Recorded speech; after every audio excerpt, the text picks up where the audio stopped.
الحمد لله رب العالمين والعاقبة للمتقين والصلاة والسلام على أشرف الأنبياء والمرسلين سيدنا محمد وعلى آله وصحبه أجمعين وعلى تابعيهم ومن تبعهم بإحسان إلى يوم الدين. أما بعد، رب يسر ولا تعسر وتمم بالخير وبك نستعين يا فتاح.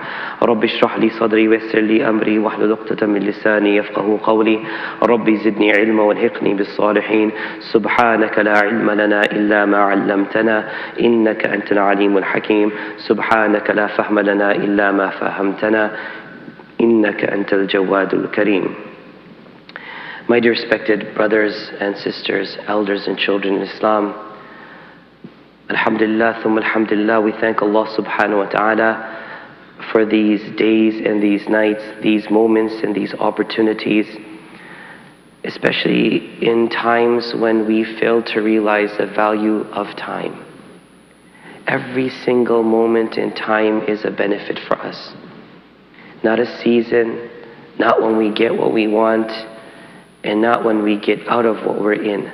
Every moment is a blessing from Allah subhanahu wa ta'ala. May Allah subhanahu wa ta'ala allow us to seek His blessings in each and every moment in time. Ameen Rabbil Alameen. There's a lot to discuss today when it comes to Hajj. When it comes to preparation and execution on Hajj, there is a lot to cover. And please forgive me for being candid throughout the course of my conversation. I do not mean any ill or harm to anyone. But I want to be honest and I want to be upfront. And so I'll be saying some things during the course. Please just bite your tongue if you have to. But inshallah, when we get a chance, we will converse and ask the questions that you have. So in the meantime, any questions you may have that arise during this discussion, jot them down. And then inshallah, we'll have a session for that after we finish. We want to build our discussion today around a hadith and a verse of the Holy Quran. We begin with the hadith. The Prophet Muhammad sallallahu alaihi wasallam said, "Man hajja lillah, falam yarfuth, walam yafsuq, raja'a ka yawmin waladathu ummuh." The one who performs Hajj for Allah. This is the hadith. Keep it front and center. I'll just say the translation once. Whoever performs Hajj for Allah and does not commit any act of lewdness, immorality, or sin will return from Hajj like the day their mother gave birth to them. This is the hadith. Now let's try to pick on this hadith and extract some things. Man hajja, the one who does Hajj. Man, who? Who does Hajj? An adult Muslim who is mature, who is sane, who is stable, who has the financial means, the ease of way, the access to and from, the one who takes care of their responsibilities behind, the one who's able to put their debts in, structure their debts and organize their debts or pay off their debts. Man, who? Who is this person? Does everyone understand? This hadith, first word, is what we're trying to understand. A child could go Hajj 12 times in their life. They're Muslims, but they were children. They did not reach the age of puberty. Or they went in the age of puberty as a teenager, but they didn't go with their own means.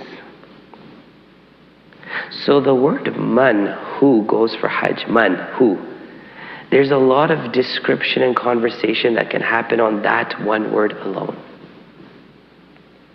So number one is, for those who are intending Hajj, do I fit the criteria of going for Hajj?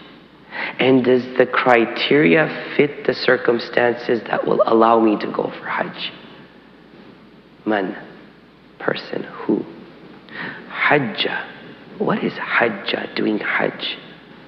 Al-Hajju, al-Ajju, wa-Thajju.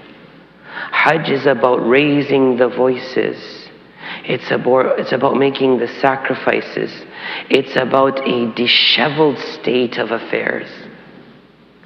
It's when you don't care about how your body looks and what your appearance is.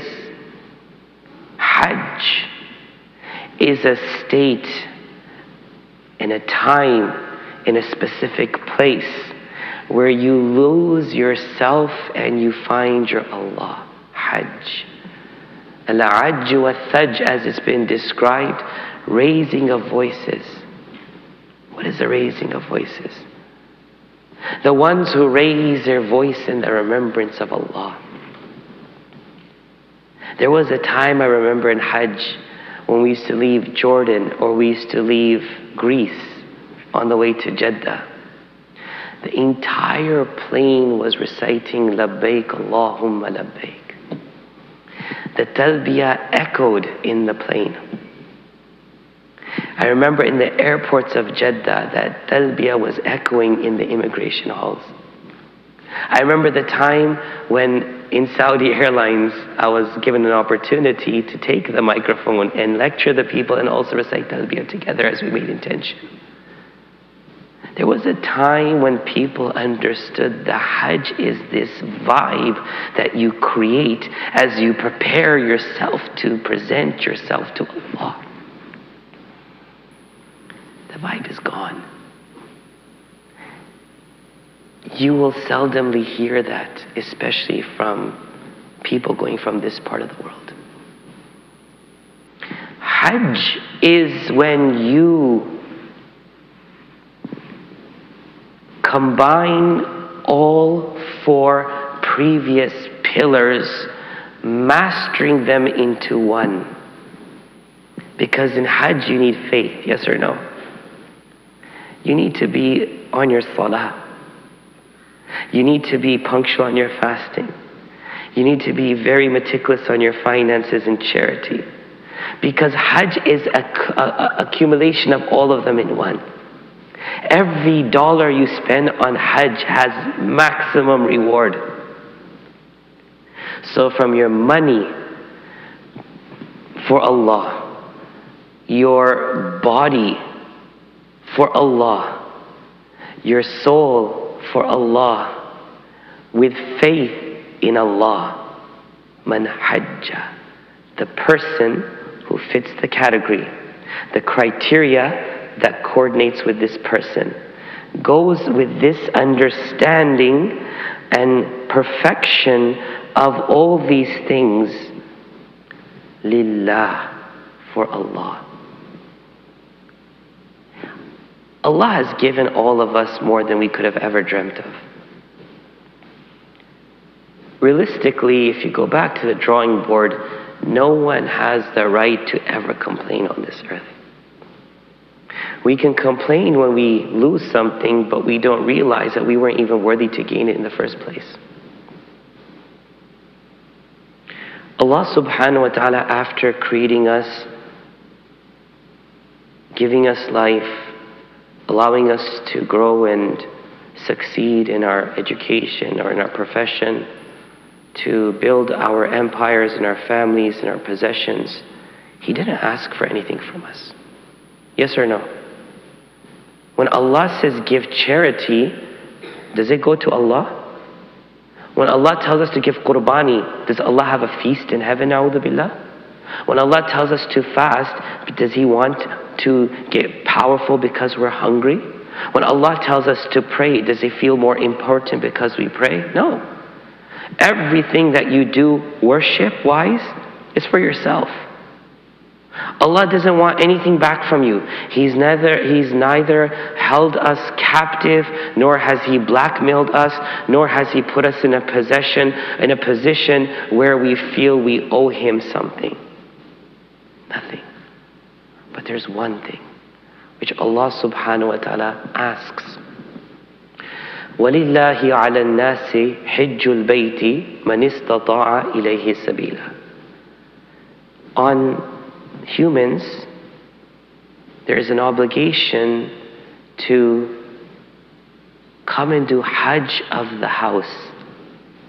but whoever can make it. Allah is asking for one thing from us. What is He asking? That when Ibrahim alayhi salam re-established the Kaaba on the foundations of the original Kaaba, Allah told him to go and invite people. So he went on a hillock where today the Fairmont stands, and he made the call. First he asked Allah, who do I call? There's no one here. Allah said, you make the call, I'll convey it. On this it's written that the call that Ibrahim a.s. made echoed throughout and reverberated in the heavens, in the world of the souls.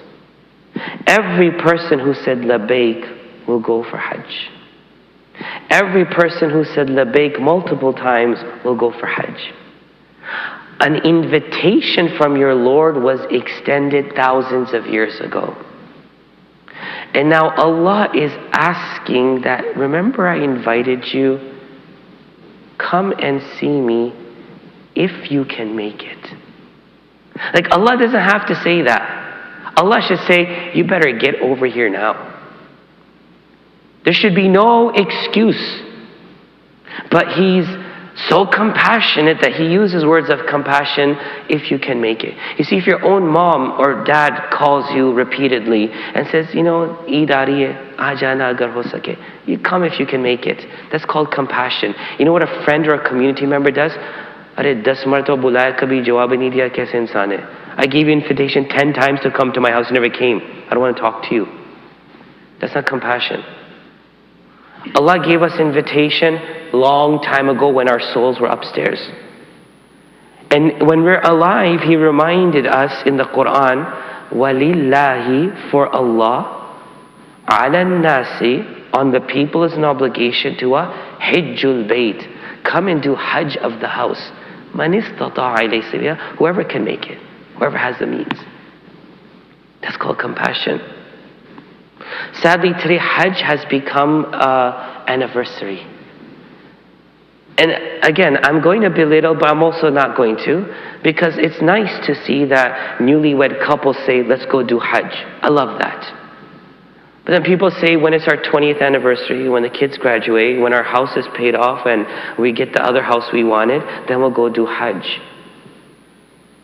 It's like me telling you, khana tiyar kar lo, make the food, but when I'm ready, I'll come by. A week, 2 weeks, a year, 10 years, I'll come. How do you feel? Allah doesn't get upset, Allah doesn't get mad. But understand that, how long has Allah given me the ability to go to Hajj, but I had excuses? God forbid you hear that your mom's on life support machine, you're not going to call your job. You're not going to pick up your kids from school. You're gone. Next flight out. Doesn't matter if it's $5,000, you're out. But Allah said, come. Allah, I'll come when I'm ready. I want us to feel guilty, and I want us to cry inside because we made a mockery out of Allah. He didn't ask anything from us. He just said, come if you can. So if the time is now, make it happen. Do your part. And you're going for Allah.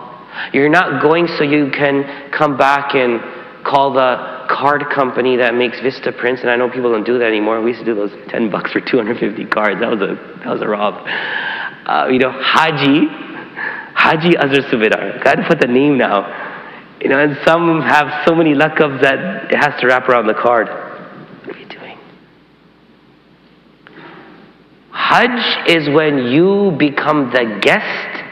You are the mehman, and the mezban, and the host is Allah.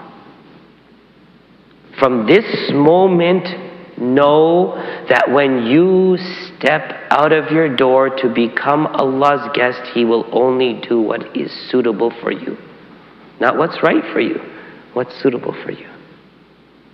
And I'm not intending to talk about the new system and all the complications, But if your name is written this year to go through this system that is in place, it's Allah's way of responding with His hospitality to you as His guest. And if you're saying, Imam, be realistic, we used to have better hotels and better accommodation and better services, now we don't know what we're going to expect. Well, ask those Nigerian pilgrims, ask those Burmese pilgrims, ask those Tanzanian pilgrims, ask those poor people who come from the corners of the earth that wake up 1 o'clock in the morning and they eat rotten bread and they walk 2-3 miles to come and pray tahajjud in the haram. Ask them when they complain about Allah's hospitality. For those Americans who sit in the Fairmont listening to the adhan being called in their room and decide to stand up and pray Allahu Akbar in their room, not having the himmat and the strength to go downstairs and walk out into the masjid. Let me say what I want to say. Americans are the most spoiled, rotten hajis in the world. I said it. The most undereducated, ignorant hajis. And I'll tell you why. Because until today, Hajj was given on a gold platter to you, with all the complaints. Hajj groups, ulama, blah, blah, blah. You knew that you can go for Hajj and ask the Imam in the plane, is my ihram tied right? And the Imam could tell you yes or no. Now you don't have that luxury. You knew there was someone on standby to answer every one of your questions, so we didn't venture to learn Hajj. We thought, when it comes, we'll do it. I don't have time. I need to take care of my family, get my business situated. I'll figure it out. There are countries in this world where you can't get visa unless you pass an exam, which is after taking 3 to 4 months course. Indonesia, Tanzania, Malaysia, Singapore, the list can go on. You're going to learn Hajj and know every aspect of Hajj. If Allah took your eyes, you can still do Hajj. You knew what a Kaaba was, and you knew what Maqam Ibrahim was, you knew what Hatim was, you knew what Muzdalifah was, you knew what Arafah is, you know the history, you know the significance, you know what's going to happen, what you need to do, what needs to be done. Canadians still learn, British still learn, Americans don't learn for the mass majority. They don't. I'm sorry, I'm telling you the honest truth. Now we're going to go Hajj, and what are we going to do? For those luxury companies that once existed, you have sofa, you have Al Jazeera, you have newspaper, and you have a cooler. Go outside Arafat, 10 minutes, just make dua, Allah, Allah, Allah, and come back, read the newspaper and watch TV. What am I going to do for 6 hours making dua? You think I'm crazy? Well, that's because you never establish a relationship with Allah. When you're in the most important place, in the most important time, where Allah revealed upon Rasulullah ﷺ the verse, Al-Yawma, today in Arafah, after Asr, as Rasulullah ﷺ is in his first and only Hajj, sitting on his camel making dua, Jibreel ﷺ comes and reveals to him, Al-Yawma akmaltu lakum deenakum. Today I have completed your religion. We don't know that. Do we want to know that? You could go places, you're going to go on a trip to Greece, to Spain, Cordoba, you're going to go to Bosnia, you're going to go to Italy. Every one of us will not spend money until we read up where we're going to go. If we're going to go to a Colosseum, if we're going to go to the Masjid in Cordoba, we want to know the history. We're not just going to walk there and say, could you tell me what I need to look at here? We learn. But for some reason, Hajj, we don't learn. Now it's going to hurt. So all I'm going to say, learn from today. There's so much to learn because there's too much at stake. The first thing we're learning is we are Allah's guests and Allah is my host. Finish. No government, no system, no nothing is my host. My host is Allah. Man hajja lillah. Lillah is what we just talked about. Everyone's with me on this? For Allah.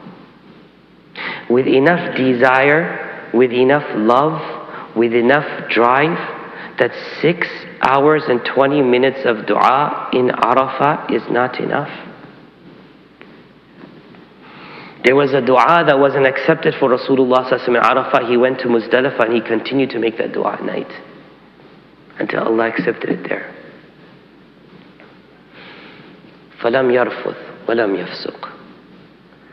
The sad part is that we don't talk about these two. Lewdness and immorality and sins. Like, if we shed light right now, we can nip this subject by saying, like, who's going to commit sins in Allah's house? Like, give me a break. You're in ihram, Allah's house, azan, Imam Sadiq leading salah. Like, that's going to be the most khushu and khudu' and the most concentration. You're going to be in cloud 9 or something, you know? No. The place where you have to battle sins and your desires the most is Makkah. There's something about Makkah and they say Jalal, the Jalal of Allah, the might of Allah. It's a place where you really, it's a place where we've seen people fight, people argue, people, you know, it's a hard place to control yourself. Medina is calm, it's settled, there's a soothing vibe there. The effect of Sunnah lives on in Medina, called the serenity of Sunnah in Medina. But in Makkah, it's hard. And the fact that today we cannot distinguish right from wrong and sins from deeds, you can be in ihram on a bus to Arafah and you're eyeing the opposite gender with lust. And you don't even know you're committing a sin. Because you don't even see it to be a sin. Because we live in a world today where that's not considered a sin. You can argue, you can fight, you can push someone in the bathroom line, and it's not a sin because, hey, I paid more money than you do, so I get to the bathroom before you do. Man hajja lillah falam yarfuth. They don't commit any acts of lewdness. And for those who are going as married couples, it's even harder. Yes, I said it. Those who are going as couples, it's harder. Because desires will come up in the most weirdest times, in the most weirdest places. You could be in the same house and don't even look at your wife or your husband now. It's like you're only thinking about them. What's going on? It's part of the test of selflessness when you're able to do Hajj, which is letting go of yourself. Not caring about your hair, if you shaved, if you smell good, you don't care. Man hajja, it's Allah. He called me, I'm running. I don't care about myself right now. You ate, you didn't eat, you slept, you didn't sleep. You're in a disheveled state. As the hadith describes, with dust on their ihram, disheveled hair, raising their hands to Allah. That's a haji. Not the one who wears the 500 riyal pristine ihram that has inserted elastics so you don't have to worry about it falling and it looks so nice. No. This is a hajj where you forget who you are. Because it's only when you forget who you are you can forget about your desires. And it's when you can forget about your desires that sins don't even dawn on you, because you're so engrossed in finding your Allah that you don't have time to sin.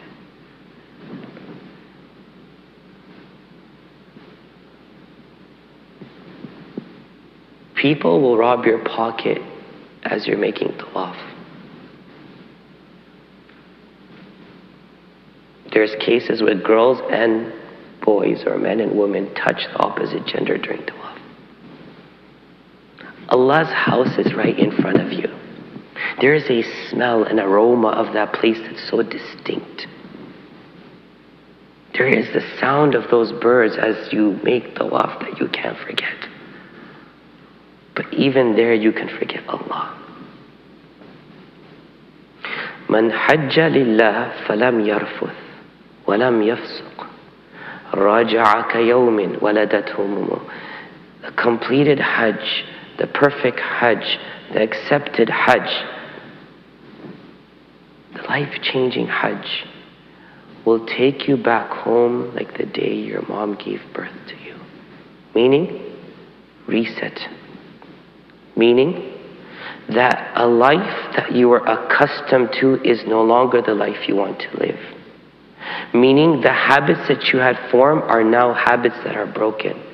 Meaning the priorities that you had have shifted. Where you, your work, your family, your desires were there, and then Allah's over here. Now Allah's on top and everything else is secondary. The interpretation of this hadith has also been given a hajj after which no sin is committed. So people take this to mean that, let me get old so I can go do hajj, because then I'm not going to sin and I'm not going to do lewdness. Old habits break hard. Don't think that because you're going to go when you're old, it's all going to be hunky-dory. Until your soul doesn't shift your mind, your body's not going to move with it. I had a brother who came Hajj with me who was a habitual alcoholic, constantly drinking. He taught me what this hadith means. Because when he came back from Hajj, not only did he not drink again or touch alcohol again, he told me that the smell of alcohol made him vomit. رَجَعَ كَيَوْمٍ وَلَدَتْهُ أُمُّهُ. Hajj changes people. It changes lives. Companies don't do it. The scholars at a company don't do it. The vibe there doesn't do it. You are able to do it if you do Hajj. And you do Hajj as someone on whom Hajj is obligatory. And you do Hajj for Allah. And you do Hajj with such a focus that you don't commit acts of lewdness and you don't commit acts of immorality. 5 days can erase a lifetime of habits.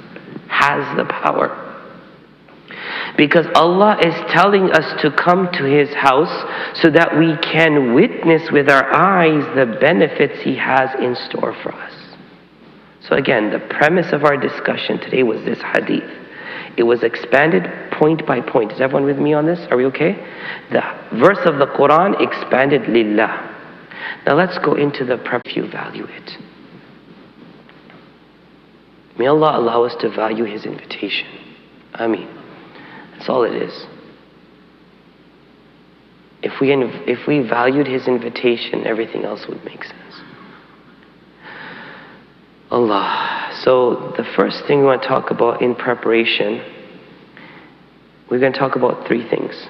My dear brother is writing, and I want him to make sure he writes these 3 things. Physical, mental, spiritual, and then we'll talk about logistics at the end. So our discussion today is on 4 things. Physical, mental, spiritual, and logistics.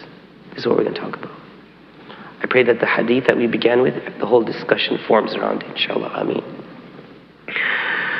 Physical preparation is to know that from the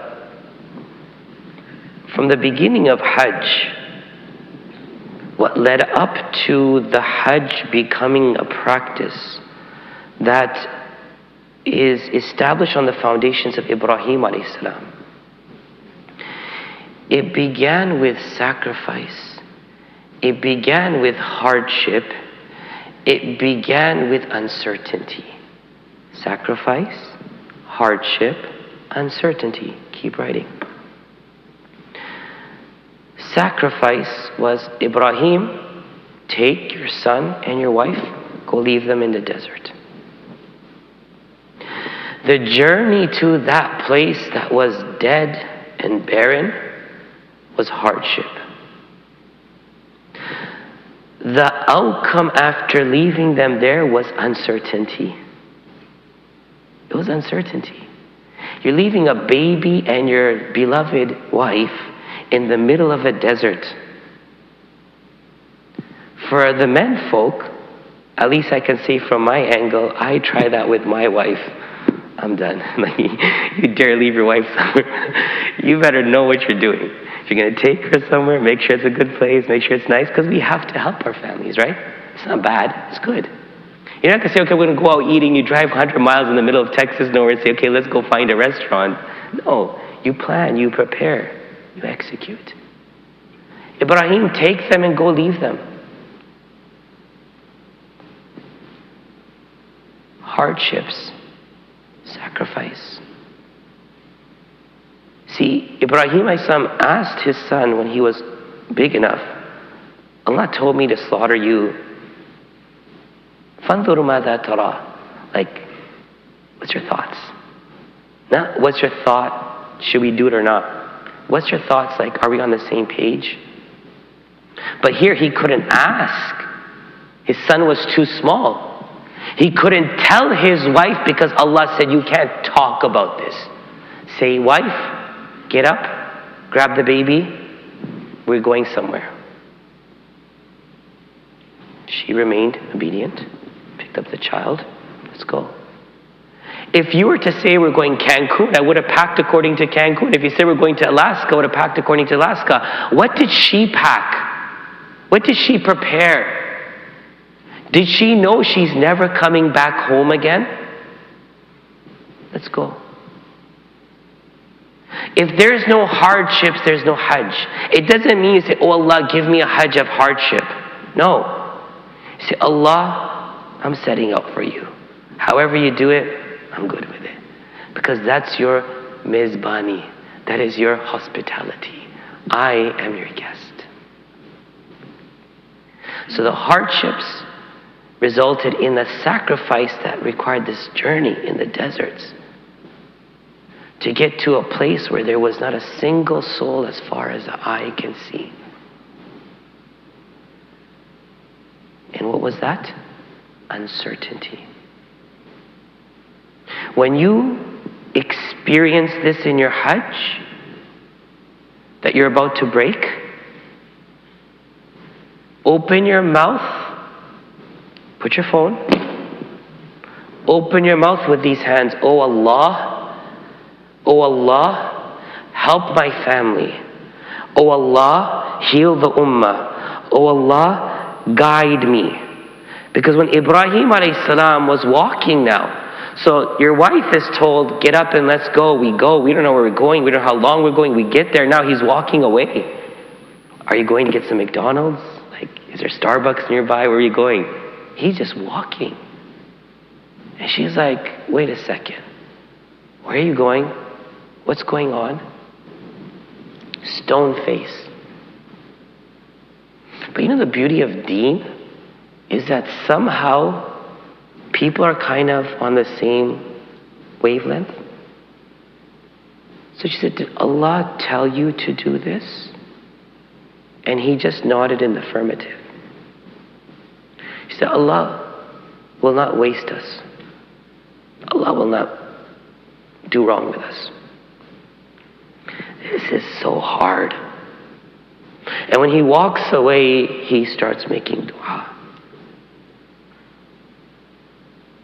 ربنا إني أسكنت من ذريتي بواد غير ذي زرع عند بيتك المحرم. Tell Allah your situation. Allah, I took a flight that was cancelled and it was delayed and I got here after 72 hours and my feet are hurting and my stomach is grumbling. Talk to Allah. That's what he did first. Oh my Lord, I left my family in a barren land by your house. I'm telling you what I did. You think Allah doesn't know what happened? You don't think Allah knows what he did? Allah knows what he did and Allah wants him to tell him. Why did you do it? Why did you go through all this hardship of this flight and cancellations and delay? رَبَّنَا لِيُقِيمُوا الصَّلَاةِ. Well, I did it so that they can establish that bond with you. فَاجْعَلْ أَفْئِدَةً مِّنَ النَّاسِ تَهْوِي إِلَيْهِمْ. Oh Allah, as humans we need interaction. Make the hearts inclined to them. If there was any woman walking in the deserts of Arabia back in the day, chances are she would be sold, she would be raped, she would be killed. There's a mom with a newborn baby in the middle of nowhere. Wallah, if anyone passes, let their hearts incline to them with mercy, not with malicious intent. وَارْزُقْهُمْ مِنَ الثَّمَرَاتِ. Give them fruits. Fruits. In a barren desert, there's no fruits. Every dua that Ibrahim a.s. made that moment is still happening today. Every dua of Ibrahim a.s. that moment is actually showing its fruits till today. Her milk finishes because the food has finished and she has no nourishment, so she can't produce milk, and she's running frantically between two mountains, looking from this side, anyone there, going back, looking this side. When she was away, her son was left by the Kaaba's premise of the Kaaba, and she was so far away, she heard and saw that there's something happening, and she came back. And that's where the angel struck its wing and water came out. Because water is the source of life. And water is the source for our vegetation and plants and our fruits. And then she gathered the water. She said, Zam, Zam. She made a well. If not, it could have been a river. To go for Hajj, you would have to have a gold medal in swimming to go Hajj. Because we would be swimming in Hajj. But she stopped it. She confined it. Ibrahim a.s. said, Allah, give them the fruits. Allah gave them the source of life and fruits and more.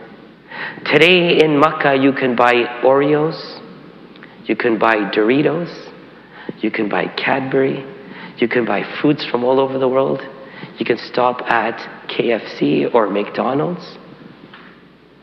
Because the world's food has come to the desert because of the dua of a man who was broken but trusted Allah. So when Allah will break you in Hajj, don't go to this. This isn't our God. And no one on this that follows you is your God or ever cares for you. Your God is who you're going to meet. Pray to your God. So the physical preparation is what we're going into. The first thing of physical preparation is understand you're going to be walking a lot. Be prepared to walk. When we used to do our Hajj seminars with our pilgrims, we used to tell them before Ramadan, start walking, get into an exercise regimen.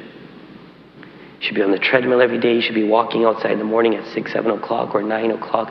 And in the evening, start walking. Because those feet are going to be needed. Ibrahim a.s. walked to and from Makkah. Prepare yourself. Because in addition to our inability to be well-versed and educated in Hajj because we get it easy, is the fact that we don't really physically prepare ourselves. We're accustomed to drive-through. You text me, my medicine's ready, I'll drive through Walmart and pick it up. So you don't have to go anywhere to do anything. Be ready to walk. According to what I've heard this year, for many pilgrims, their hotels are going to be very far. Be prepared to walk. Physical preparation means your body has to be ready. You start that from today. Your health. I know we've gone through pandemics and the pandemic is still around. I understand that we all have our own health issues. Make sure that you are nourishing yourself every day, eating good foods, taking your vitamins. Start boosting your immunity right now. Trusting in Allah is there, but also taking care of yourself. Vitamins, vitamin C, echinacea, whatever it is you take. I'm not a doctor here. So whatever I will give you thoughts or opinions is based on my experience, not medical advice. So physically, prepare yourself by exercise, good diet, healthy diet, halal diet. Halal diet. I know it's late now. But remember one thing. A morsel of haram that you knowingly consume by the money that you get is haram, or the food that you buy is haram, or the type of food you buy is haram. 40 days dua is not accepted. What my teachers used to do, I've seen this. After Ramadan, they continued fasting, dieting. And for weeks before Hajj, they would take laxatives and just empty their stomachs. They wouldn't go to dawats and foods and this and that. They're very scared. Because they don't want to go to Allah's house and not have their du'as accepted. But what do? Are suno, main Hajj pe ja raha hu. We tell the world, I'm going for Hajj. Oh, you're going for Hajj? Come to my house for dawat. Come here. Let's go out. Let's go eat. There's a party before, there's a party during, and there's a party after. The greatest tools the Ummah of Rasulullah sallallahu alaihi wasallam has been given is these two hands that when they rise up. In the past, our enemies used to pee in their pants. They used to tremble and collapse. Because when we talk to Allah, He used to take care of things. But today, we don't understand the significance and power of dua. And that's why we take our religion as a joke. You know that verse I talked about that was revealed in Arafah after Azhar, that your deen is complete and perfected? It's part of a long verse. And that verse begins with diet. Food.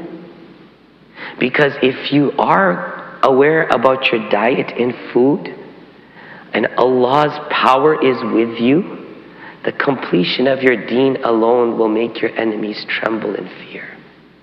But when your food and your diet, the way you get your food through the means of income or what you eat when it comes to the type of food, halal or haram, whatever else, we could go into zabiha, non-zabiha, go into whatever discussion you want.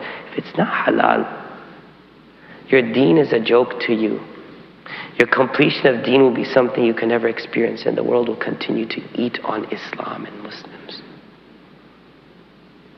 Our food defines our ibadah, defines the power of our dua, defines our dua in Arafah. Now we can't change what's happened till this moment, can we? Can we? We're under 40 days till Hajj. We can do from this moment, oh Allah, I need to prepare myself. I'm not going to eat any shubuhat. I'm not going to go anyone's house. I'm not going to go any place where I'm not sure and certain it's halal. There's a mi'yar of halal and there's a mi'yar of taqwa. There's a level of halal. Okay, it checks off. It came from this meat company. It's cooked by this person. It's halal. Yes? We can't dispute that. There's a mi'yar of taqwa, a level of taqwa, that the food that you're eating has been washed by the hands of a person who didn't miss their prayer this morning. And as they're washing it with dhikr. As they're cooking with the name of Allah. And as they're doing it in a state of purity. That's called taqwa. We don't have those things. Because nowadays when you're cooking, you're watching Oprah. Well, there's no Oprah anymore. So I don't know what people watch. They're watching the Johnny Depp trial while cooking the food, or listening to music, while doing Zumba. We've lost the spiritual impact in our food as we've lost the distinction of halal food. Make niyyah right now, that's going to change. Has to change. So physical preparation, eat well, sleep well, exercise well, take your medications well, be meticulous of what you're eating and how much you're eating. Very important. Number 2 in physical preparation. Number 2 in physical preparation is what you're going to take with you. Because just like death, you're going to take something with you. When you're going for Hajj, what are you going to take with you? I'm going to give you an idea of what I take. When it comes to clothing, you're going to take enough that it will last you for 5 to 6 days, which you can inshallah wash and clean.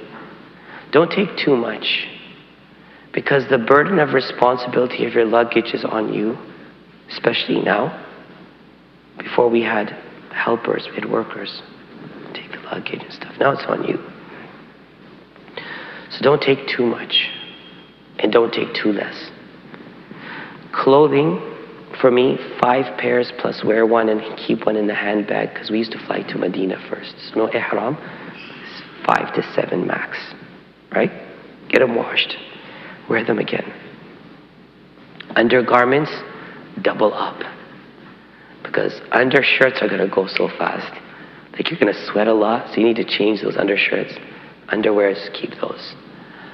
When it comes to sweaters, you don't need any sweater. When it comes to jackets, you need jackets. When it comes to glasses and hats and umbrellas, we need those. Get polarized glasses. You get them for $5 in Walmart, I think, in the fishing section.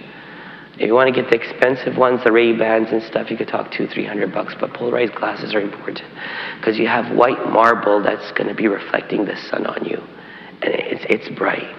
So sunglasses won't do it. Polarized glasses are important. You also, I think, get them in Costco right now in Sam's Club. Hats, men or women need a hat because there'll be times when you're going to be out and about, not in ihram. A hat is a good thing to keep. Even for the women, they can wear it during the ihram also. When it comes to umbrellas, you get these what do you call them? UPF? The sunscreen has SPF. So you get the umbrella. I have one I bought many years ago. It's SPF also. It helps deflect sunlight. Don't just get a totes umbrella. Get an umbrella that actually, you're going in July. You know what we were saying in 2019? Hajj for the next 4 years is going to be difficult because it's going to be in July. It's like the hottest month. We never had Hajj for the last 2 years, foreign-wise. So this is going to be the first year foreigners are going. It's hot, and the sun can bake you. So umbrella is important. Get a good umbrella. If you Google it, I'm not going to say go on Amazon because I'm not here to be a spokesperson, but you'll find these things, inshallah. In addition, footwear is important. The type of footwear that you take for ihram and the type of footwear you take for travel and the type of footwear you take outside can be different. You're not going to be wearing flip-flops from Dallas, which is nothing wrong with that. But for people who haven't worn flip-flops, especially men, women don't have to. Well, I mean at this time, but let's go back. Let me retract that. Let me retract that statement. To wear flip-flops sometimes for a long period of time can hurt your toes in between the toes. So don't go to Old Navy and buy the $1 ones. You're doing a great disservice on yourself. Not only will you slip and slide, but it's going to be painful.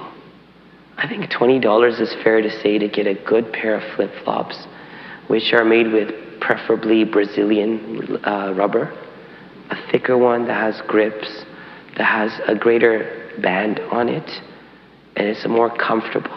Why do I need flip-flops for? Because when you're in ihram, you have to make sure that the upper bone of your foot, which is right after your toes, isn't covered. Although that's according to the Hanafi school of thought, and other school of thoughts may differ. If you respect that, flip-flops is the only way to go where you won't cover the upper bone. So get a good pair of that. If not, get 2 pairs if you want. Shoes, wear your shoes. Whatever you're comfortable wearing in America, wear that to the airport. Wear that in your journey. Wear that when you're traveling around. Because you're not in ihram, wear that. When you're going to the masjid and stuff, you really can't wear shoes, but like there's like thousands of people entering the masjid. You're gonna be like, okay guys, wait, I need to untie my shoe. No one's gonna wait. There was a time when we saw 4 to 5 million Hujjaj, even though they used to say 3 million, it was like 4 to 5 million. My rule to my pilgrims was one thing: wear something that you can kick off and scoop up. So we used to train our pilgrims, and I'll just quickly show you. So whatever slipper we were wearing, or there's thousands of people around you. Even if you bend down to take off the buckle or the strap, you're going to be knocked over, and you can be trampled.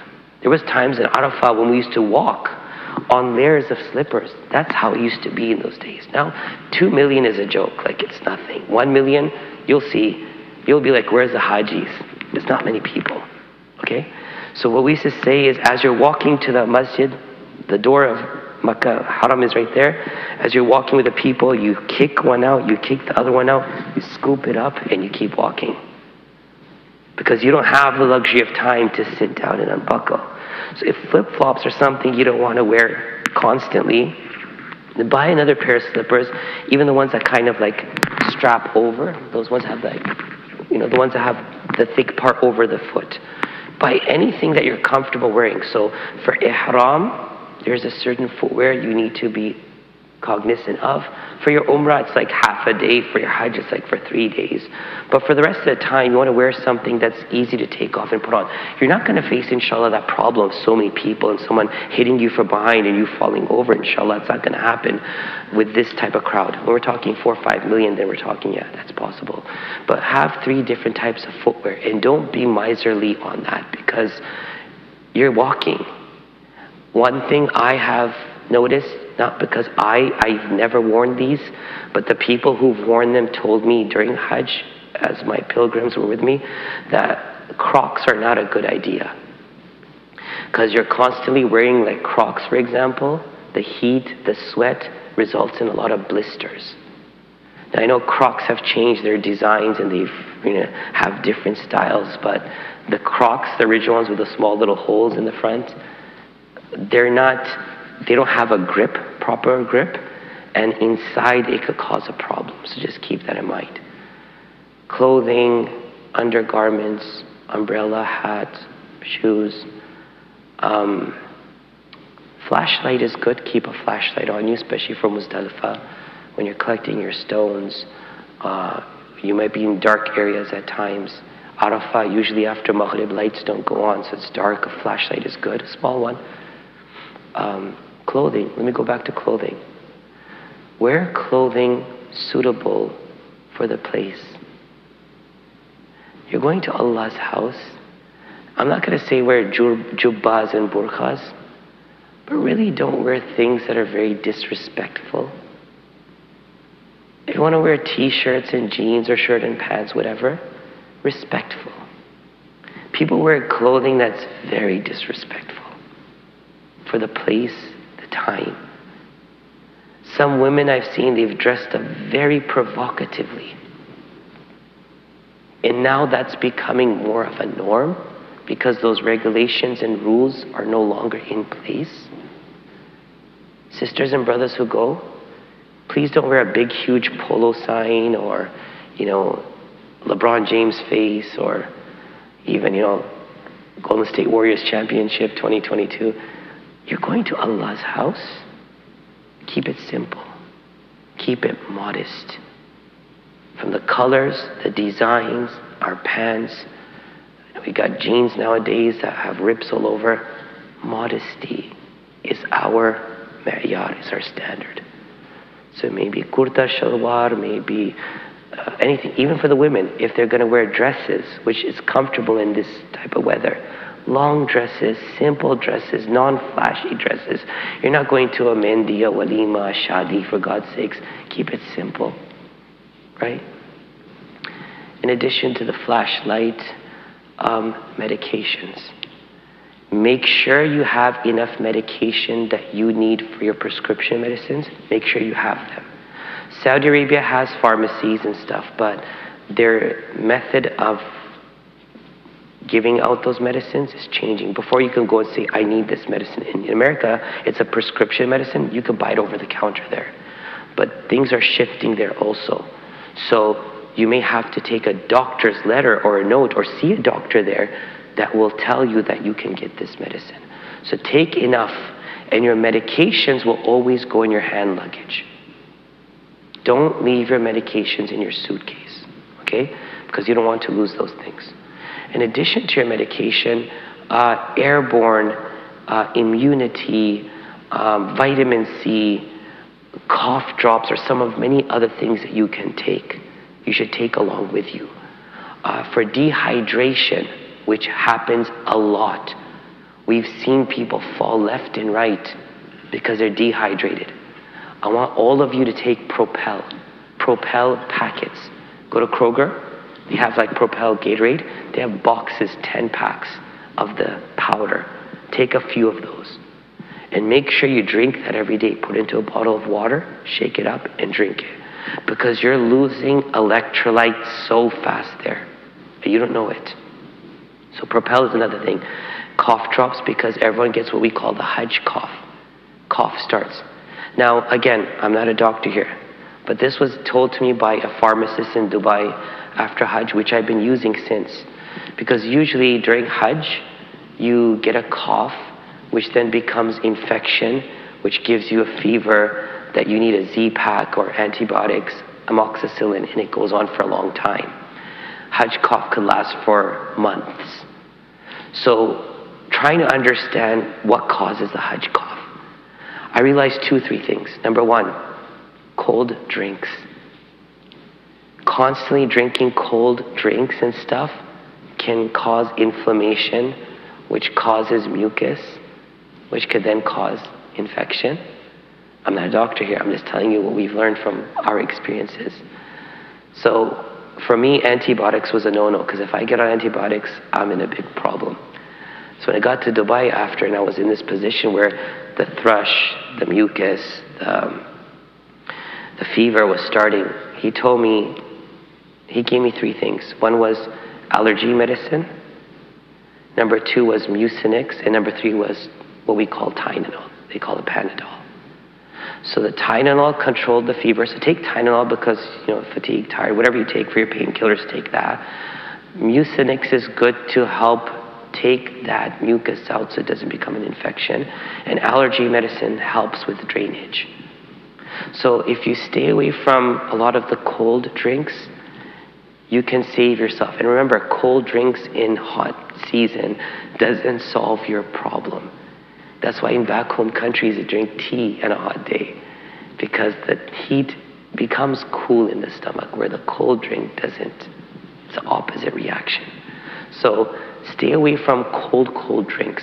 If you can do something which is cool or room temperature, try that. But don't go for like hot water bottle. Don't do a hot water bottle. There'll be coolers and stuff. Try to keep something which is not too cold. And the second thing I've realized every time I got sick was fountain drinks. Because they're serving so many of these fountain drinks, chances are those filters haven't been changed. Because they could run 4 months worth for us in a week there. So don't take fountain drinks. If you go to like Al Baik or Dazij or their restaurants, McDonald's and stuff, and they offer you a drink also, don't take the fountain drink. Take a bottle of water.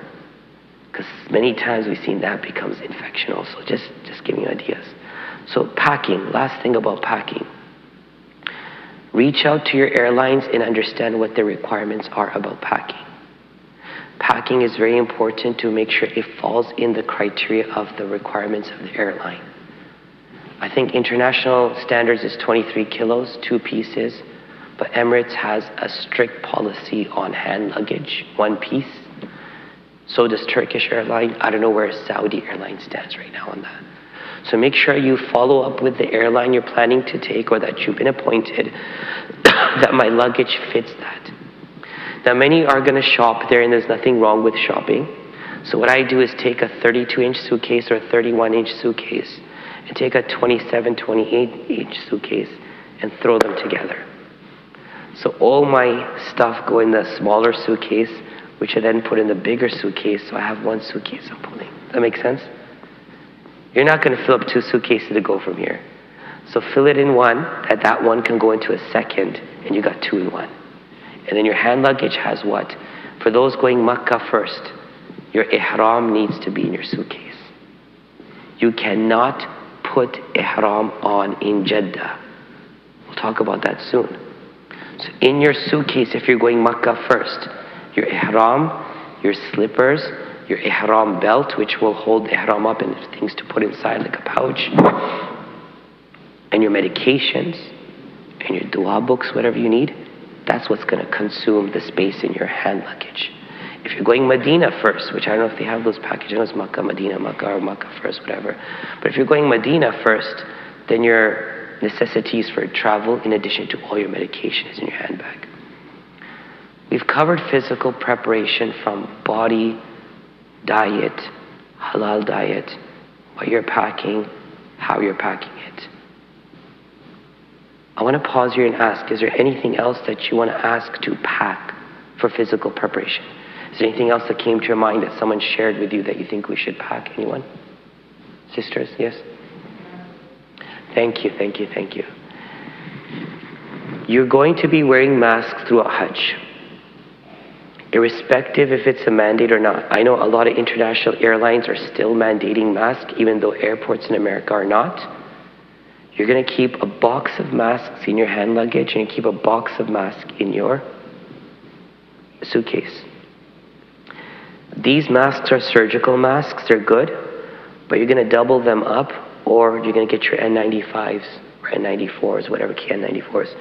You need good masks because people are coming from all over the world, and we're still in a pandemic. So be very meticulous about that. It's very important. Jazakallah khair. So if you want to do the cloth mask also, the cloth mask can go on top of this mask, but the cloth mask needs to be washed quite often. So don't be miserly when it comes to your mask selection. Get good masks and have ample amount. In the airline, they suggest 4 hours you keep on changing them. So if it's like a 12-hour flight, you'll be changing at least 3 times. Yes. Sanitizer. You can do hand sanitizer during the course of your journey, just no hand sanitizer during the course of ihram. But we'll talk about hand sanitizer. It's great. Yes. I don't know if this falls under logistics, but in terms of phones and money, how much money? Thank you. Phones. I don't know if they're mandating right now that you have to download the app. I don't think they're doing it right now. They had tawakkalna and i'tamarna, but I don't think they have it anymore. You need a phone for communication. If you're leaving from America and you have your phone, chances are your phone company doesn't provide you international services. It depends if it's Verizon. T-Mobile does. I think it costs $102. You have to change your plan. And Google Fi does. AT&T does, but their service is quite horrible over there. $100 plus its per minute charge. So even with T-Mobile and Google Fi, there is a standard fee for a signal, but then there's also like Google Fi is, I think, 20 cents per minute. So look into your phone plan. The best thing to do is if you have an unlocked phone, a phone that's unlocked, which you can buy from Best Buy or anywhere else, or you may have one, don't go there and buy it because it tends to be expensive, especially during the season. Take an unlocked phone that you can go there and insert one of their SIM cards for the duration. They have SIM cards, like they're made for Hajj and Umrah. It'll last for 30 days, amount of data and stuff, so it's kind of another option. So phone is a must. Number 2 is credit cards. Any credit card that you have that allows foreign transactions without foreign transaction fees, take those. Make sure you call your credit card company, say I'm going. Tell them your date so they don't lock it. Because if they lock your card and you're trying to call and you don't have access to the app, it's going to be a problem. So your credit cards, your cell phone, cash. $2,000 I think is plenty for a person. Because again, we used to tell our Hajis 1,000, 1,500 because we knew that food and things were provided. I don't know what's being provided now. I'm sorry. And for those of you who don't realize, for the years that we were doing Hajj, any one of us, every year was a different Hajj. So we would learn from last year's Hajj, but that doesn't mean it's going to fit the mold of this year's Hajj. But this time, we don't know anything about this year's Hajj. I've heard there's packages where there's no food provided in Medina or in Mina. So one thing I know for sure, in Mina, there's not many restaurants. So how is that going to work? I don't know, I'm sorry. So if you're going to take cash, go to your bank and take out, if you can, 1,000, 2,000, 3,000, whatever you want to. Of course, the international travel requirement is, according to Interpol and our US government, is 10,000. If you take more than 10,000, you have to declare. Cash or gold or whatever else has to be declared. So 2,000 to 3,000 I think is good. Go to your bank and get the new blue $100 bills. Don't take 20s and 10s and 5s and 50s because many places won't take them, and if they take them, they'll give you a bad exchange rate. The fixed exchange rate between America and Saudi is 3.75. But due to fluctuation of things, 3.73, 3.71. And then, of course, the exchange companies there give you different rates. Medina tends to give you better exchange than Mecca. Medina has more exchange places than Mecca. So if you're going to Medina, make sure you exchange in Medina. And if you're not going to Medina then till after Hajj, make sure you find a place early on in Mecca and exchange. Bad rate. Very bad rate. Your hotels will give you 3.5, 350. Airport will give you 365, 360. So if you go to the exchange places that are in Mecca, which are few and about, you get 369, 371. You go to Medina, 370, 372 is like the norm. So make sure you exchange in bulk, especially for the days of Hajj. Because no one in Hajj will exchange money during those days. So phone, money, exchange, pouches. Thank you, pouch. If you can invest in a neck pouch, brothers and sisters, you get neck pouches. I think you find them in Walmart and stuff. It goes over your neck, has multiple pockets. You can put your money, you put your cash and stuff, and you hang it over. What that does, it kind of protects, because if you're keeping everything in a pocket, you're susceptible for harm, and if you're keeping it on your waist, it could go very fast. So to keep a neck pouch is very important when you're not in ihram. And when you're in ihram, you shouldn't be taking everything with you as it is. And I don't know how it's going to work for you guys logistically, but when we used to go Mecca, we had our hotel for 10, 12 days. So you take enough money that you want to keep with you and leave the rest in the safe in your room. But the waist pouch, one of the more durable, stronger ones, which are not one of those, the fanny packs from Adidas and Nike are not made for these type of travels. The buckle can be clipped and it's gone. But you get ones that are kind of durable belt that can't be just cut easily. Invest in these. It's very important for your money. Is that something you buy over there? No, here. Is it the belt? The belt that they give during Hajj, like during the ihram that you can buy, it's a decent belt, has multiple pockets, stick your phone in, stick your cards and stuff in, it's kind of okay. But it's not one of those secure ones. So for example, brothers who are wearing like, you're wearing a shirt and pants right now, wearing like a belt type of thing right now isn't wise because someone could snip it. So you wear the neck pouch and it's hanging here. So the string is inside. And for those who are wearing like kurta shalwar or something, you wear undershirt, right? So you put the undershirt that's tucked into your shalwar and your neck pouch is hanging in between. So even if someone went and cut it, it just falls into your... When you're in ihram, then you're susceptible. That's when you need the bottom one, right? So invest in something a bit more decent and durable. Because even if you're not in ihram, just say like the sisters are wearing long dresses, they could still wear the fanny pack one that is, the dress goes over, but also it's not one of the bulky ones that stick out and shows that they're wearing something. You get ones that are thin enough and they're stretchable. So you put things in, it'll stretch, but it won't just bulk out. So that's also a good thing to invest in. Adapters. Saudi uses British outlets. Most hotels have the 3-prong British thick ones. Some have the small 2 ones that Asia uses. You get adaptables, universal adapters here. If not, when you go there, you can buy them on the streets. However, if you're taking a computer, a laptop for work and stuff, you'd rather invest here in a good one than to get something off the street that may cause a shock on your computer and ruin your battery or fry your battery. So just keep that in mind. So physical preparation entails making sure that you're ready, your body is healthy, what you're taking is adequate and enough, not too much, not too less, and the things that we talked about surrounding that. Yes, sorry.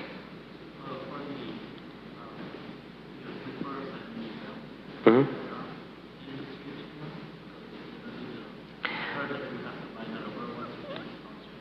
So slippers are usually not stitched, meaning it's not stitched together. There may be stitched components, like the upper belt may have like a stitching on it, or the sign or logo if it's been stitched in. It really doesn't fall into the category of stitched clothing. An underwear is stitched, socks are stitched. People can argue about belts and pouches, but that's also a necessity. And you can get the ones that are glued together and have those button clips and stuff, but they also have some stitching in there. So rubber slippers, as I said, are the best way to go for ihram. They're going to have a rubber strap, rubber sole, grip, durable, flexible. That's for your ihram. Outside of that, everything else is fine. Those are not okay. During the ihram, when you're in ihram, like you're going to do your Umrah, during the time that you're walking to the masjid, you're not going to be able to wear those because it covers the upper bone. The upper bone is right there, right? After your toes, it's the upper bone that goes up. That's the upper bone. So the place right by the toes is where the V-shaped slipper goes, right? It goes there and around.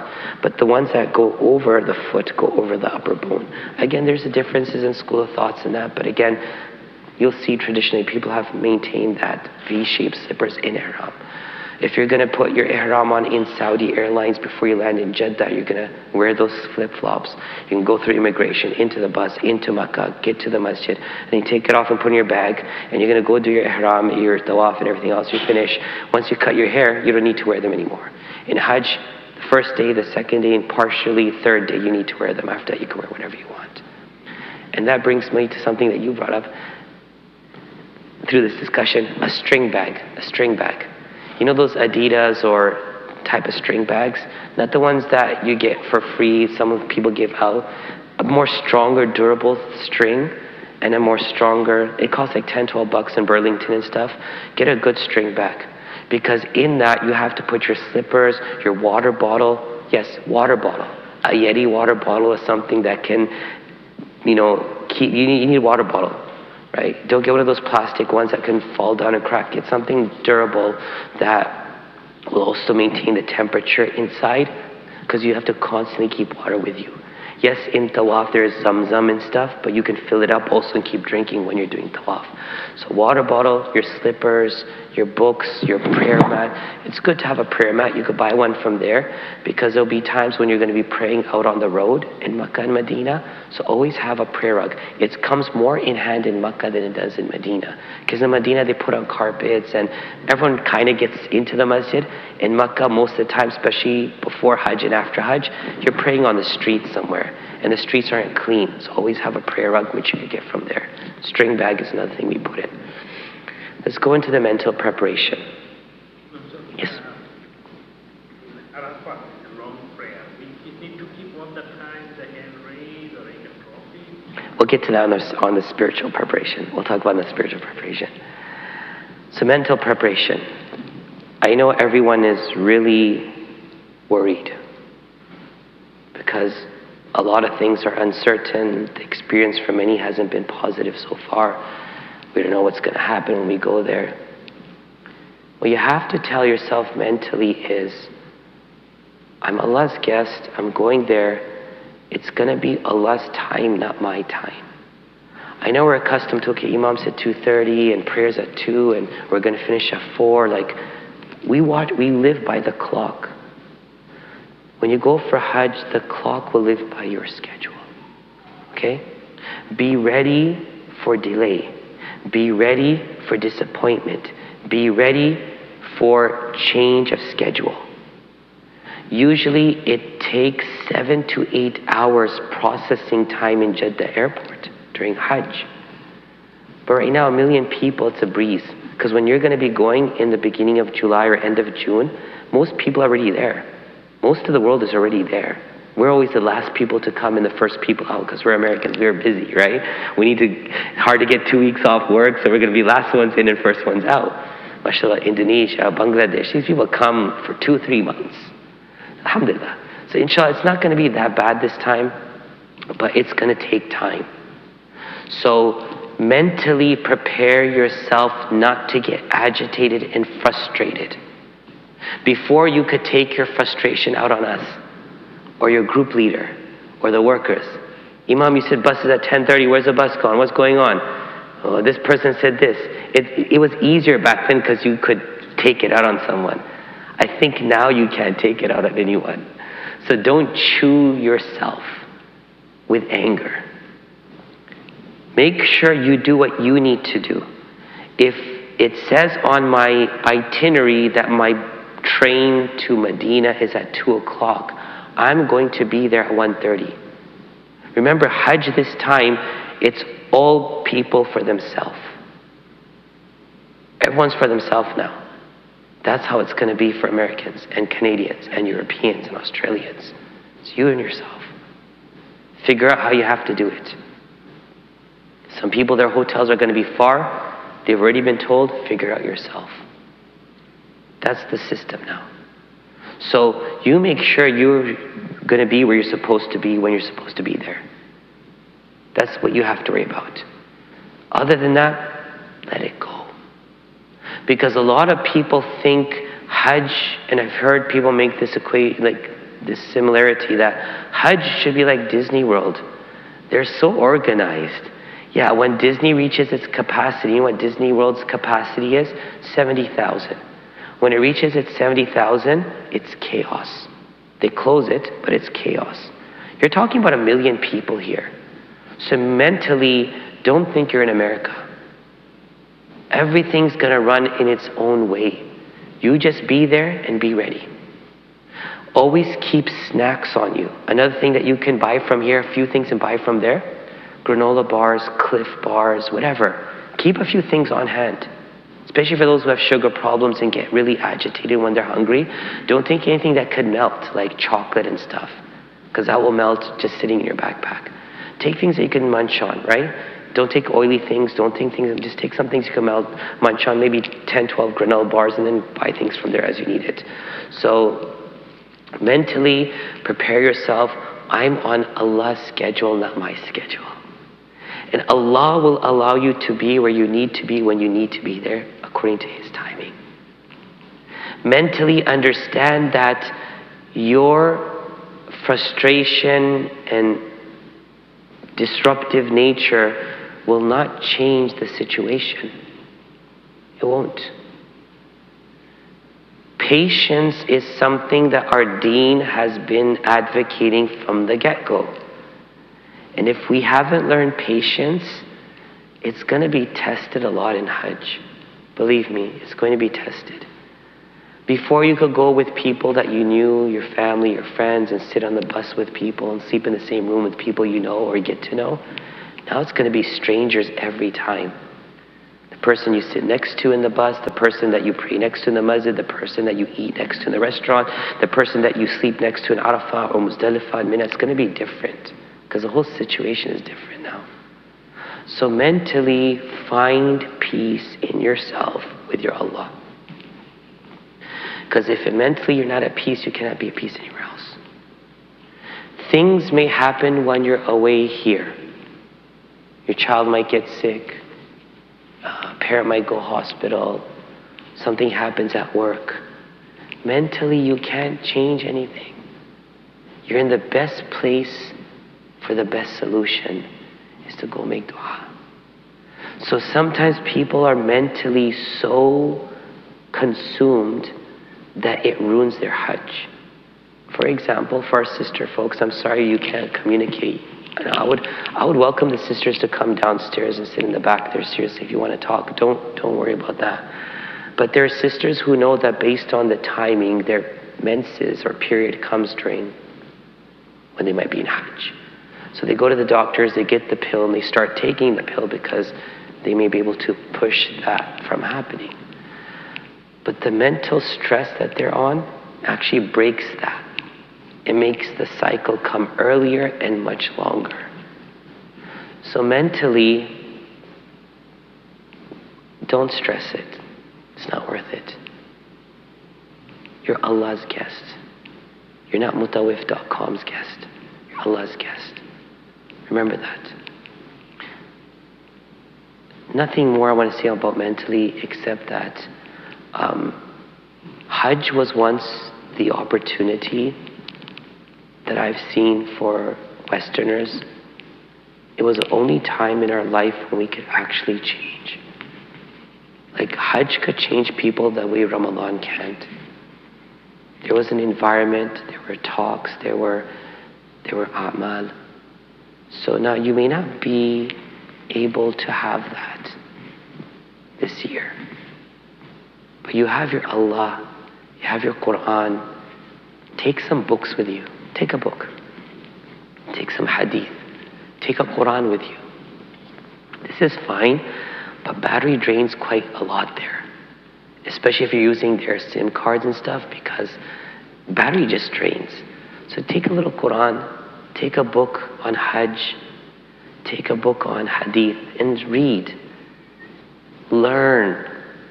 Because Hajj, as we're going to move into the spiritual one right now, Hajj is a rehearsal of death. And until you don't realize that, you will lose out on the opportunity that Hajj provides. These 2 weeks can change your life if you want your life to be changed. So please, mentally keep yourself engaged. Don't wander about because it's going to hurt you. You're going to start thinking about everything else but what you're supposed to be thinking about. Yes? I think what you just said about battery drain quickly, so maybe it's a good idea to have a portable battery Thank you. charger, right? Thank you. So you may be walking, but you plug in. So thank you. So and another thing is, in terms of the recitation or some du'as and stuff like that, are there apps or some not apps, but something we can download on our phone? So instead of carrying a physical book, we read it, and then maybe you're downtown, you're listening to the Quran. So, great questions. Number one, sisters, I know you never heard that. Another suggestion for your packing and physical preparation is a battery, the external battery, one that can charge your phone at least 2 times over. So you get to find out the battery if you go to your settings and go down, it tells how much the battery is, 4,000, whatever. You get those battery packs which are 8,000, 10,000, which can charge your phone 2-3 times over. So you take one of those. In addition to that, brothers asking for dua books and things you can download. Even if you download things on your phone or tablet, people take tablets and stuff, it drains, right? And sometimes the phone is inaccessible because of excessive heat. Sometimes you can't open the camera right now because it's too much heat. The battery's heated up, right? So it's like simple as you left it in your tent as you went to make wudu and it just got heated up. What I know from the past was we were all in tents next to each other, close proximity, like sardines, and there was like maybe 1 or 2 outlets in the entire tent. And then we bring like the power bars that people can plug in extra things and stuff, but then that would cause a short circuit and sometimes it affects the AC. What they've promised is these cubicles in Mina, but according to one of my friends who is there, who used to work in this, a picture from yesterday shows, I don't know if that's not the area yet, I don't know what's going on.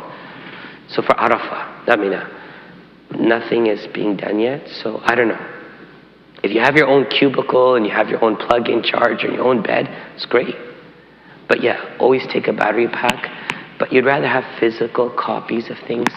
Another thing is a journal, where you can write down your journey, write down du'as that you want to make. Because du'a is, we move into spiritual now, du'a is you talking to Allah. Du'a isn't reading from a book. Yes, there are du'as when you enter ihram, du'a on the way to Makkah, du'a on the time of seeing the Masjid Haram, the du'a on seeing the Kaaba, the du'a on the first tawaf, second tawaf, third, not tawaf, but shout round. There's 1,000,001 du'as. But what is du'a? What you make from your heart for yourself to your Allah. It's impossible to memorize all these du'as. So if there's people that you want to make dua for on Arafah, you got your journal, I want to make dua for this person. Or people tell you to make dua for them, it's called amana. So if I tell you, brother, make dua for me in Hajj, it's an amana. You have to do it. So before you go posting on Facebook, hey guys, I'm going for Hajj, I made a PDF document, Google Docs, anyone want me to make dua, just put it in there. And then you go there, you're like, oh my God, it's 10 pages. Oh Allah, whatever these people want, give it to them. That's wrong. That's wrong. Each name has to be taken. Each dua has to be put in consideration. If you can't do it, don't ask for it. If a person says, give my salam to Rasulullah sallallahu alaihi wasallam, you have to take my name and give it. If not, don't ask for it. So don't make the list. Don't take the trust on you, because it's a headache. It's a responsibility. But what you can say to the, oh Allah, that, Ya Rasulullah, everyone who wanted to convey their salam to you through me, their salam is given. But if I say, give my name and salam, then you have to say, from Azhar, this salam has been given. So dua is an amana. What are you? Let's go to, we're in spiritual now, right? You are an ambassador to Hajj. You're representing your family. You're representing your community. You're representing this country as you go to Hajj. Like the Olympics, you're going. So you're taking a big responsibility with you as you go.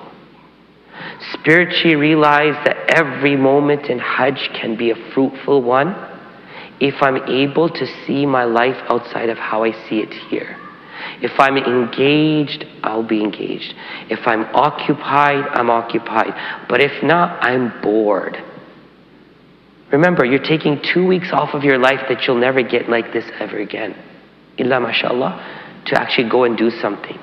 So spiritually from today, get a notebook, a 1-subject, 2-subject notebook, and start writing down things you want to do, you want to learn, you want to memorize, you want to perfect. And there's a lot of things you can do. So my 10-day challenge is day 1 in Medina, I want to give salam to 20 people who I don't know. I want to read Ishraq. I want to read 1 juz of the Quran. Task yourself and you'll be doing something. If not, no one can do it for you. So one section could be the things you want to do.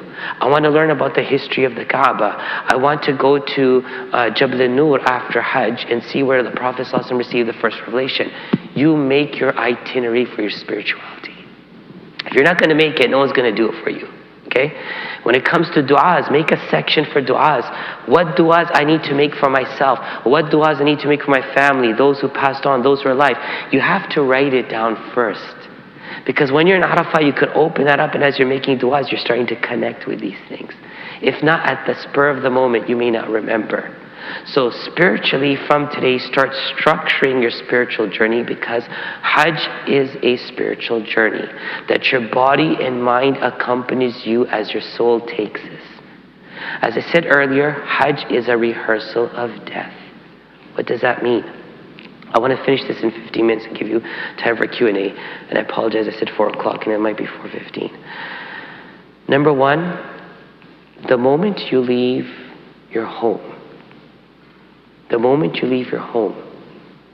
you've died. Because you've left your family, your property, your possessions behind. Yes or no? You left it behind. So in the spiritual realm of things, I leave my home, I'm dead. The journey till the day you put your ihram on is going to be the journey till your body is washed and shrouded.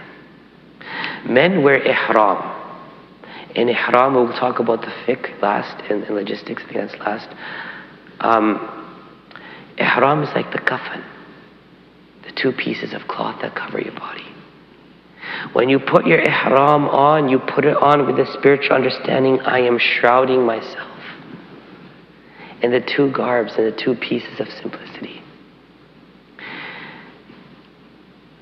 We're going to go straight into the Hajj. There's 5 days of Hajj. The first day you go to Mina, it's supposed to be a tent. According to the Guinness World Book of Records, till today it stands as the largest tent city in the world. It's Mina. It's where until last year, or actually until 2019, because in 2020 it was 1,000 people and they were all spread out. But it was like sardines.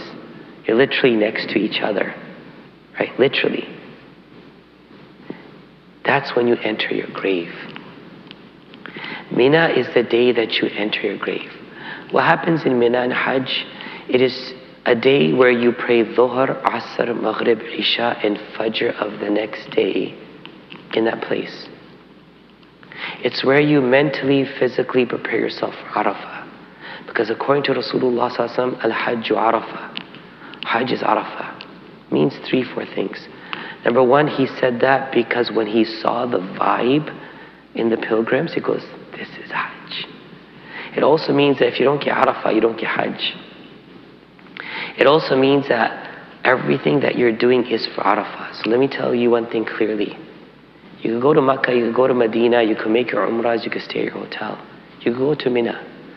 But until you don't get to Arafah, you don't know if you're accepted for Hajj. So don't feel confident that, mashallah, I got it, I'm going, it's good. No. Until you don't step foot in Arafah, doesn't matter you're in Mina, a few kilometers away, you still don't know if you're accepted for Hajj. Remember this. So, Mina, write these dates down. 8, 9, 10, 11, 12. 8, 9, 10, 11, 12. These are the 5 days of Hajj. Okay? This is the first day, the 8th. It's in Mina. All you're doing that day is that you are in your tent or your whatever they're giving you. You're praying your prayers, hopefully with congregation, and you're reflecting on the grave. Uthman radiallahu anh used to cry profusely about the grave, and he said, it's the first stage of the akhirah. If it goes good, everything goes good. If it's wrong, everything is wrong. Your grave. 9th, the second day, is a day of Arafah. Is a day when you stand for a prolonged period of time and worship Allah. It is a day where in our deen, without any differences in school of thought, the prayer times have been shifted. Where Asr is prayed with Dhuhr, where Maghrib is prayed with Isha. Why? This time in between is the golden time. Time that will never come back. It's the most serene and peaceful time if you're spiritually focused on it. Arafah is standing on the Day of Judgment. That's why people give the similitude or the similarity of Arafah with the Day of Judgment. And some have written that Arafah, the plains of Arafah, is where Day of Judgment will commence. It's a day where everyone will stand and pray. You may get to Arafah in the morning, you might get to Arafah before Dhuhr. The time of Arafah, which is known as Wuquf Arafah, starts from the Dhuhr time, ends at Maghrib time, around 6.5 hours. It is. Unfortunately, what many do with groups, I hope you don't do it as individuals, is okay, it's time for Dhuhr, let's go make wudu. The line is long, you have to use a bathroom. By the time you go bathroom, make wudu and come back, 45 minutes is not an exaggeration. Actually, it's on the low scale. Then you come back, they're going to make Dhuhr and Asr. So you pray Dhuhr, Asr together, Jama'ah. Then the Imam is going to give khutbah. So one of the scholars would give a khutbah because Masjid Namira is giving the khutbah and the Imam is there. But you won't be able to make it there because remember, we're North America. And when it comes to the structure of Hajj, the Muslim countries come first. So Arabia, Asia, Africa, Persia, then Europe and America. We're so far out that you can't even make it to Masjid Namira.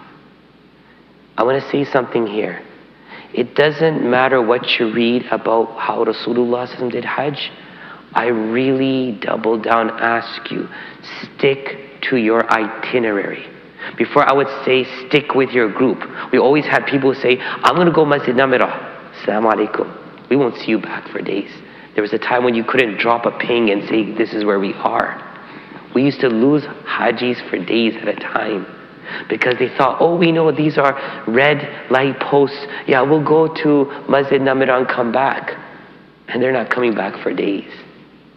Now you can put a Google location thing and they'll try to figure it out. Even people say, I'm going to go to Jabal Rahmah because the Prophet ﷺ was there. Arafah is huge. There's 1 million people here right now. You think you can go to the mountain and find your way back? I'm not here to brag. Alhamdulillah, I've been there many times. I get lost sometimes. So don't feel overconfident. I can go. Stick to your schedule, because if your schedule messes up, they're not liable for you. You see, if you missed your flight due to your reason, we're responsible to rebook you a new flight, because that's where you're going to come and chew up. Imam, I missed my flight. I didn't know a bus was leaving 8 hours before. What can we do now? Book me a new flight. I hope they cater to you all the same way. So anyways, stick to your schedule. If there's a khutbah in your tent, you attend it. But what they do after, it's time for lunch. Everyone's eating lunch. The precious time is going away. So you better make sure whenever you get to Arafah, the first call of action, go to the bathroom. And in Mina the night before, don't eat so much heavy food. For those of you who have a food package, they might give you beef and chicken or fish or something. Take it easy. Really take it easy. Because you're going to overeat. It may not agree with you. You don't want to spend the whole Arafah in the bathroom with diarrhea. Okay? When Hajj is starting, like the day before Mina, even in your hotels, eat lightly. Rice, yogurt, simple stuff. Keep it simple. In Arafah, you get there, go use the bathroom, make wudu. Feel fresh, feel good. Hydration always. Don't worry too much that I have to go pee, because sometimes you're sweating it all out. So just make sure you're hydrating. Keep your Propel packs. Before Dhuhr time starts, you should be ready to go with your du'as and stuff. You should have yourself mentally, your dhikr beads, your du'as, your Quran, you have it ready. If they're going to give you food, you're going to eat some of it, but you're not going to sit there and chill out, because you need to get out. Get out where? Where your tents are, they have a compound. That compound is where you're in. Just step outside the tent for a few minutes, make dua, come back in your tent and make dua. Do you have to make dua? You good? Do you have to make dua for 6 hours standing out in the heat? No. And don't do it. Because physically, we haven't prepared ourselves for it. So, you're going to stand up in your tent and make dua. You're going to go outside for a little bit and make dua and then come back inside. 6 hours is long. A dhikr regiment. This is how I do it. I start with my dhikr regiments, 400 to 500. Start with a Quran regiment. Start with a wird. I have a book that I read things from. Then I go into my du'as. By that time, it's already Azhar time, and we're going into Maghrib. Now it's like, you're cutting down. Now you start. In Arafah, spiritually, there's a moment, I don't know how to describe it, where you'll realize it's pin drop silence.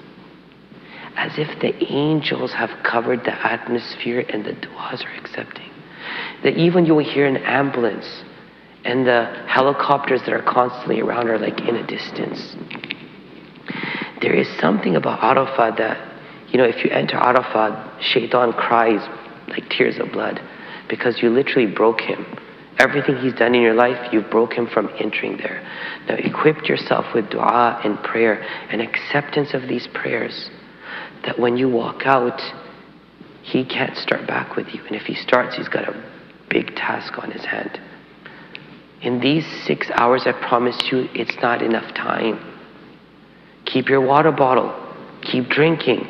If you want to venture outside of the compound, just stay on the side of the compound. Don't go down the road. Stay close. After Asr, I request couples, families, come together and make dua together. Because when Adam a.s. was sent down and Hawa a.s. was sent down, they met in Arafah and they made dua together for forgiveness. So couples and families come together and make dua also. So there's so much you can accomplish in Arafah. Again, I can't go into the details for all these things, but I'm giving you an outline that in Mina, this is what you're doing. Arafah, you're going to get there, you're going to make your du'as and pray and cry to Allah and cry and cry. Seek forgiveness for your whole life. Seek confidence and strength and faith for your future. Seek a death with a kalima. Seek from Allah goodness for your family. Seek for the whole ummah. Don't curse anyone. Pray for everyone. Pray for everyone. Pray for your enemies. Pray for everyone. And know that when Arafah ends, every dua you made was accepted. Don't doubt. Because if you walk out of Arafah doubting if Allah accepted your Arafah, you did a great disservice to yourself. Never do that. spiritually. Once Arafah is over, customarily there's no lights in Arafah. There's like few beyond. Now buses are already starting to pick up people before Maghrib. They have a system where certain people will get on buses and they'll go to the border of Arafah and Muzdalifah and just line up. We never did that because I don't believe in that. But then the cannons go off when it's Maghrib, which then the barrier opens and these buses start flocking to Muzdalifah. Again, I don't know how it's going to be handled this year. But when Maghrib is done, like when Maghrib time comes in, you're not allowed to pray Maghrib. Maghrib is prayed in Muzdalifah. It doesn't matter if that's going to be 5 minutes before Fajr. You will not pray in Arafah. So now what I'm trying to say is this. Logistically, I don't know what's going to happen, but I know it's going to start getting dark. So you got your flashlight in your backpack. It's going to come handy. The first thing you should do as soon as Maghrib time starts and the dua time ended, go to the bathroom. The sooner you go there, the better the chances you are in getting in and getting out. Because then it gets darker, those bathrooms get dark. There's maybe 1 tube light between 6 or 7 cubicles. It doesn't get any brighter. And then I don't know how long you're going to be staying in Arafah before you're transported to Muzdalifah.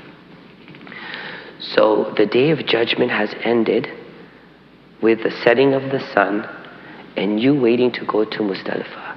What are you doing in this time? Replenish yourself. Drink, eat some of your snacks. Snacks are always handy. That backpack that you have, that string bag, will always come in hand. Right? So you have your umbrella, your musalla, your flashlight, your water bottle, and a few snacks. You're doing good. Now they take you to Muzdalifah. Muzdalifah bathroom situation is the worst. Like, if you talk about Mina being bad, then Arafah being a bit worse. Muzdalifah is so bad that when you come back to Mina, you're in heaven. See, what Hajj does, it breaks you down. It breaks you down from the luxury of your home to the luxury of the hotel to like, what is Mina? What is Arafah? Oh my God, I can't take this. This is Muzdalifah. When you get back to Mina the next morning, you literally cherish those bathrooms and those tents. And then you value the hotel, and then inshallah you value home. So Allah is breaking us down physically also to build us up. So make sure, go to the bathroom, whatever you have to do in Arafah. When you get to Muzdalifah, again, I don't know what's going to happen, but in Muzdalifah, this night is a very important night.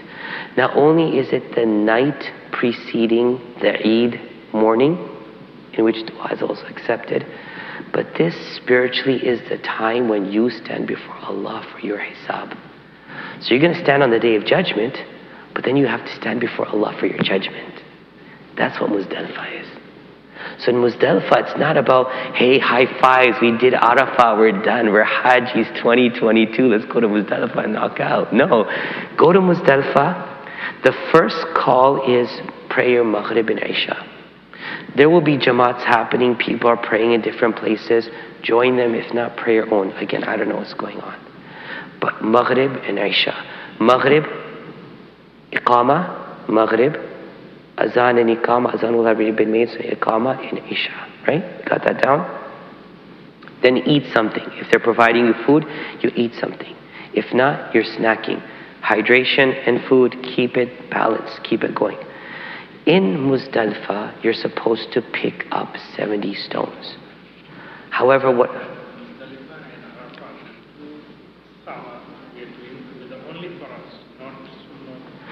So now, since you're travelers, you don't have to pray Sunnah. However, if you want to, you may. There's nothing wrong with it. But right now, since these days are really strenuous, make sure that you focus, get your farz done and do your stuff. So like in Arafah, adhan will be called, dhuhr prayer will be done. Then another adhan will be called and asr prayer will be done. You want to pray sunnahs, that's fine. But another thing to do in those 6 hours in Arafah is salatul tasbih, or any other prayer, engaging in salah, reading Quran, making zikr, making dua, are all ibadah for Arafah. In Muzdalifah, I've heard that they can give you packets of stones. So your stones are already cleansed, washed, prepared for you. So you don't need a flashlight and a Ziploc bag to collect your stones. Ask me, I would go for my own stones. That's me. But I'm not telling you to do for yourselves. It's up to you. There are places in Muzdalifah where they're now making tarmac, so you won't even see the dirt and the stones. So again, if you're on tarmac in a tent in Muzdalifah, which there are no tents, but if they do erect tents, and it would require you to go to a nearby mountain to find stones, don't do it. You see, there's a fiqhi way of doing Hajj, and then there is the reality of the Hajj. For example, you have to stay in Muzdalifah till half the night, which is 12 o'clock. Hanafi school thought you need to leave only after Fajr, before the sun rises. But if logistically they say you're going to leave Muzdalifah at 2 o'clock in the morning, you're leaving 2 o'clock in the morning. Nothing we can do. At these moments, don't be stubborn and say, hey, my school of thought doesn't correspond with this, I'm going to stay. Because now the logistics supersede the fiqh. Will that be accepted or not? We ask Allah for acceptance. Yes? So for the prayer, Azhar and one of how much? 2 iqamas. So what I understand is I think they're going to keep the tent separate still. Like, even if you're going to go with your family and stuff, there's a women's section in Mina and Arafat and a men's section. You're not sitting in the same tent. So there is a section where she will be in the section you will be. So maybe when you go to that section, Arafat, people are already praying Dhuhr, you just join them. Just make sure it's Dhuhr and it's not Asr. Some school of thoughts you stand behind anyone praying anything and it's your niyyah and their niyyah separate. But for Hanafi, it's like, if they're praying Dhuhr, you stand behind Dhuhr, and then if it's Asr, it's Asr, right? You get that done and out of the way. When you get to Arafah, when you get to Muzdalifah, dark, there's floodlights, there's some bathrooms here and there. I don't know what the situation is going to be. Maghrib and Isha, hydration and food. Take some rest, but remember, dua is important. So make sure you wake up for your tahajjud. Just so you get there at 9 o'clock at night. You're done by 10, 11. Go to sleep for 2-3 hours. Wake up at 2 o'clock, make your wudu, and pray tahajjud. Because Rasulullah spent that night in ibadah also. So you die here. You get your kafan when you go for your first Umrah or your Hajj. You're then in your grave in Mina. You're on the Day of Judgment in Arafah. That night you're in front of Allah for the questioning. The next day is the 10th. So we're on the 3rd day. And I'm sorry we're going so long here. Please, if you have to leave, don't hold back. But I want to make sure we give you as much as we can. The 3rd day of Hajj is the 10th. It's the most busiest day of Hajj. On that day, you're going to... There's no Eid for the Haji. Haji doesn't have Eid or Eid Salah. So Haji is going to be busy that day. Before we would first you have to go back to Mina, right? So from Muzdalifah, they take you back to your tent in Mina. You get back to your tent, you eat breakfast, and then you go walking to the Jamarat, where you're going to pelt the big shaitan. There are 3 shaitans, 1, 2, and 3. You're going to go to the furthest one and pelt that one today. And they will direct you because the other 2 are closed off. After pelting the shaitan is doing the Qurbani. After doing the Qurbani is cutting the hair. After cutting the hair is taking off the ihram and taking a shower. After taking the shower is then going to do the Tawaf al-Ifadah. It's the busiest day of Hajj. Before we controlled these things, now we don't. So for example, we used to do Qurbani with our hands, and so people would wait for the phone call that your Qurbani is done. Now the tartib, as we talked about, is irrelevant. However they tell you, you have to do. They could tell you get to Mina in the morning and you're cutting your hair. You're cutting your hair. Your Qurbani could be done after 2 days. I don't know. Then you have to get out your clothing and take a shower and go to Makkah as you pelt the shaitan. But on that day, there's 5 things. Pelt the shaitan, slaughter the animal, cut the hair, get out of the ihram, and make the tawaf. We'll go into the fiqhi things at the end. Yes? 10th, yes, we're on the 10th. Yes, as I said, this is the sijya.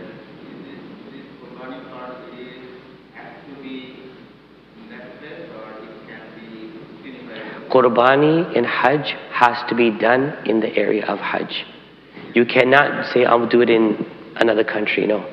If you're doing dam for a mistake, you're doing qurbani, you're doing anything, has to be done in that area. Not even in Medina. Has to be in the Haram area, which is like the Muzdalifah, Mina. It's usually done in Mina. They have the slaughterhouses in Mina. That's where it's done.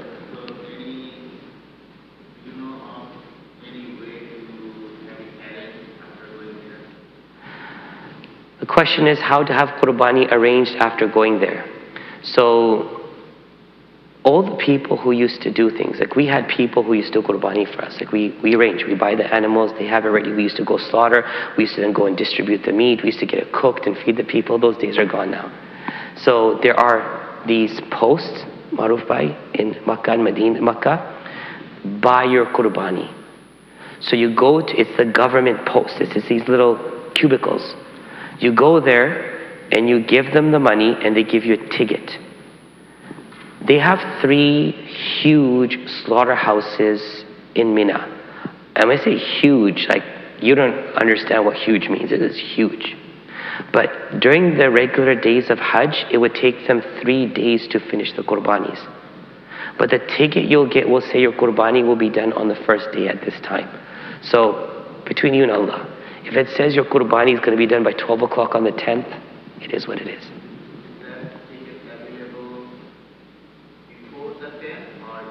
No, it's available. You do it before the 10th. You don't wake up on the 10th and saying, where I'm going to go do my qurbani, because you're in big trouble. Oh, no. You have to. Once you're in Makkah, once you get to Makkah, that should be one of your first things. After you do your Umrah and stuff, one of the call of action is go get your qurbani done. Because I don't think qurbani is included in the packages. No. So go find one of these cubicles, pay for your qurbani, and make sure it's prepared. But on the fiqhi side, on that day, these are how the things are done. I don't know how it's going to be done now. So you get back to Mina first thing. You have your breakfast. You're going to walk and go pelt the shaitan. After, I'm thinking you're coming back to your tent. Then they may transport you to Makkah. After that, you're going to cut your hair. After cutting your hair, you get out of the ihram, which means wear your regular clothing, shower with soap and shampoo, which we haven't got into the fiqh yet, and just relax. No, Muzdalifah for the night. Mina for 3 more days. Yeah, Mina. Yes. So right now, when you get to Makkah, you have 3 days to perform this tawaf. So they might tell you to go the first day, the second day, third day. I don't know how the arrangements will be. But most people get it done on the first day. If I were you and you have the choice, I would try to do it in the evening and night. Don't do it in the morning or the afternoon because it's very hot. And you're exhausted from Arafah and Muzdalifah. And you need to get some rest because you don't want to collapse.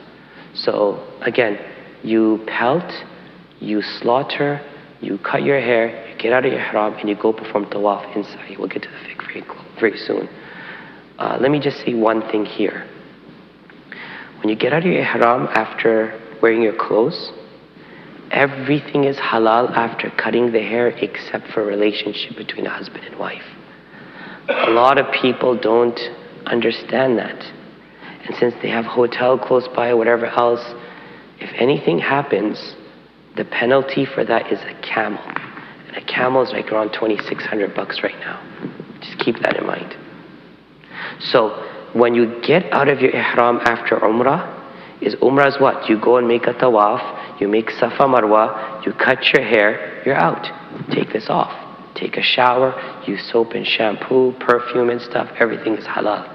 In Hajj, when you enter ihram, we'll talk about that quickly soon, you cannot cut your nails, you can't cut your hair, you cannot quarrel, you cannot have any lust or desire, kissing or fondling or touching, you can't hunt. All these restrictions stay until you cut your hair except for relationship. That continues until you're finished the Hajj, Tawaf, and Safa Marwa. Okay, keep that in mind. The day 3 is over. Now on that day, in the next 2 days in Mina, is what I call crossing the bridge of Sirat. Because every day, the only thing you have to do now is go and pelt the shaitan. Historically, behind it, the symbol is Ibrahim was going to slaughter his son, and the shaitan came 3 times in the form of an old man and said, where are you going? why are you going? Allah doesn't need your son, and he threw stones at him. So now that you've purified, that you've been accepted, and Allah has given you your du'as in Arafah, shaitan is going to double down on you. So you're going to have to now work in these days to make sure that you are distancing yourself from the actions that lead to sins, from the habits that leads from sin to the sins. So every day, from your tent, you'll go to the shaitans and you will pelt the first one. You will pelt it from any of the two directions. There's no right direction or wrong. You will pelt it 7 peltings. You will take the stones and you'll go Bismillahi, Allahu Akbar. I'm a lefty and look how my hand is going. You're going to flick your wrist. It's like basketball. When you throw it, you flick your wrist. You're not going to whip it. You're not going to throw huge stones. People take their chappals off and they throw a shaitan and this and that. I've seen people throw strollers and wheelchairs, okay? Yes. People go crazy because they think they're hitting the shaitan. You're not hitting the shaitan, although you are. Shaitan is tied and you're giving him these paper cuts, as I call them. But what you're doing is, oh Allah, cut off from me these desires, these inclinations, these habits. So 7 stones. The goal isn't to whiplash that wall. The goal is to hit the wall and get it inside. Simple. Now when you finish the first one, you will move forward, make dua. Now, there may not be anyone there to instruct you. Dua is accepted after pelting. Go make your dua. Take your time. Take your time. Hajj is about time. I hate when I hear people, oh, I made tawaf in 15 minutes. I would say to them, your loss. I don't care if you can make it 15. I would make it in 5. Because it's my time in Allah. Remember we talked about mental schedule? There's no schedule. Take your time. Don't push, don't shove, don't hurt. Go, pelt, get as close as you need to be because there's crowds, so give yourself time to maneuver yourself. People are going, so you're coming in. Pelt, get out. And between the first and second, there's a lot of space. Walk up, make dua. The qibla is that way. So the first one is here, second one is here, third one is here. You can pelt from both sides. Qibla, always remember, it's on your left side here. So you'll see the clock tower, you'll know where it is. Then after the second one, same thing, make dua. After the third one, there's no dua, you go back. On the next day, you will pelt the first, second, dua, then the third one, and your Hajj is now over. Okay? Then you will go back to Makkah or wherever you're going to go. You have to make Tawaful Wada'. Tawaful Wada' means the farewell Tawaf. The farewell Tawaf is incumbent on all of us. It's compulsory. Without it, it's a problem. So make sure you make the farewell Tawaf. You don't have to wait till the last minute. A lot of people say farewell Tawaf means bye, I'm out. It's not possible. Because once you get back to Makkah, there's going to be times Haram is closed. There's going to be red signs. Don't even come. It's closed. Okay? So, when you get back to Makkah, just say you have 2 more days in Makkah, for example. The first opportunity you get, go make your Tawaful Wada' and say Salam. Tawaful Wada' is like the goodbye Tawaf, farewell Tawaf. And you can pray after that. You can stay after that. You can eat after that. There are people who have this culture, and there's some fiqh behind it. You should leave. Yes, you should leave, but there was a different time when you could come, do your tawaf, and leave. But now, just say your bus breaks down. And that's happened in the past. People wait till last minute, did the tawaf, got on the bus broke down. Time for Fajr. Are you going to pray Fajr? Of course you are. So don't go in that notion, I cannot do anything after that. Go and do your tawaf. Go do your prayers, everything is fine. This was an outline of Hajj. Let me quickly touch on the fiqh of Hajj. Ihram is when you go and take a shower head to toe. If you are picky about hair and the placement of hair, if women are like, braid your hair, do whatever you have to do, make sure nothing is bothering you. If you get agitated because of a nail, cut your nails. Do like a Juma ghusl. Top to bottom, wash up, clean up. After you finish taking the shower, put your deodorant on, perfume on, spray on, powder on, cream on, another layer of spray on, cologne on, perfume on. Keep on doing it. Do whatever you want. Do it to your body. It's all halal, okay? Then you put your ihram clothes on. Now, I wish I could have demonstrated. I forgot to bring my ihram for the men. the bottom portion is always the most difficult, right? So what you do is take the bottom portion, put it behind your back, okay? Equal on both hands, okay? I'll use this, that's fine. Okay. Putting on ihram. So after you took a shower, wipe yourself down, wipe your hair, oil your hair, do whatever you want, gel it, do whatever you want to do. Feel comfortable. After you feel comfortable, because ihram is a state. Ihram is not clothing. Ihram is a state that you enter into with 5 steps. The first step was shower. Second step is putting on the clothing. How it's going to happen is you're going to take it, for the brothers. For sisters, ihram is whatever you want to wear. They can wear everything that they want to wear. They just don't cover their hands. They don't cover their face. They can wear socks. They can wear whatever shoes they want, mashallah. And we're envious at that time. Believe me, we're envious. But so brothers, we're going to put this thing around you. Okay? Feel comfortable. Stand comfortably. You don't have to stand like this. Some people do this. You don't have to. Just stand comfortably. Okay, you got it on both sides. Get both ends. Now you can see this is much larger than a ihram. So what you're going to do is bring them both together. Bring it to the front like this. Okay? Keep it in a way where it's kind of above. No? Keep it up here on the different ihrams. What you do then is you bring it to one side. Okay? Bring it to one side. Everyone's good? Again, not this high because this is big as it is, but have it good. You need to have some buffer here because we're going to be wrapping. So you put your hand here, you fold it in. Okay? Put your hand here, you fold it back. What you've done is 2 layers of protection. You can't see anything. You can't see anything. Okay? Then what I do is put my belt here.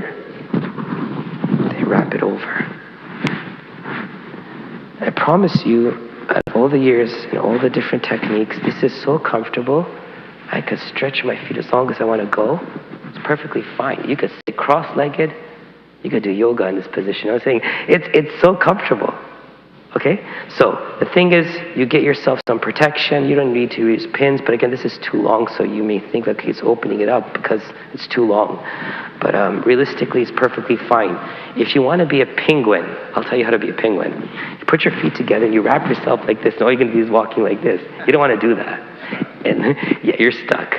And then what people do is, because they're stuck, they start raising it. Because you can't pray, right? You're raising it, and then your knees are showing. And you're in salah, and your knees are showing. Your salah is broken. Or you're pushing it down, your belly button is showing, and your salah is broken. Your belly button to your knee has to be covered at all times. And this brings me to another thing that you need to pack, brothers. There's a lubricant, I forgot the name of it, you put on, you get in sports stores, Dick's Sports Goods has it. It's friction, it's the anti-friction. You get like a deodorant stick, or you also get the cream, and don't use Vaseline. The biggest mistake is using Vaseline because you're going to get a lot of things. See, your thighs are rubbing against each other as you're walking, especially sometimes when the ihram is a bit tight or you're cold and you want to stay together. And your thighs, by rubbing, will cause blisters. So you want to make sure that friction doesn't occur. You put that lubricant. Don't put oil. Don't put baby oil. Don't put Vaseline. You're going to burn yourself. So, Body Glide, thank you. That's one of the products, right? One brother gave me one once, and he brought it for all the Hajjis. It was really good. So you get those creams. So again, right? Put it behind your back. Bring it to the front. Make sure both ends are together. Switch it onto the side. Hand in, flip. Hand in, flip back. Put on your belt. Wrap it over your belt, and you're good to go. Make sense, inshallah? Okay, that's stage 2. Number 3 is the intention. Is the 2 rak'ah. If you're able to pray 2 rak'ah for the ihram, you pray 2 rak'ah nafil for the ihram.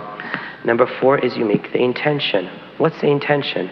Oh Allah, I'm making intention to perform Umrah. Let's try to do the fiqh quickly with the pattern. So if you're flying to Makkah, you're going to be wearing your ihram on the plane. The good thing about Saudi Airlines, in the back of it, they have a masjid. In the plane, they have like a little musalla. So you're going to go in there, go earlier than other people, because the later you go, everyone's putting on their ihram and stuff. So go like early in the morning, whatever. They'll tell you when we're going to pass the miqat and stuff, which means before you enter the premise of the miqat, you better have ihram fully done, not the clothes, the ihram state. So go put your ihram on. The shower is going to be done at home, right?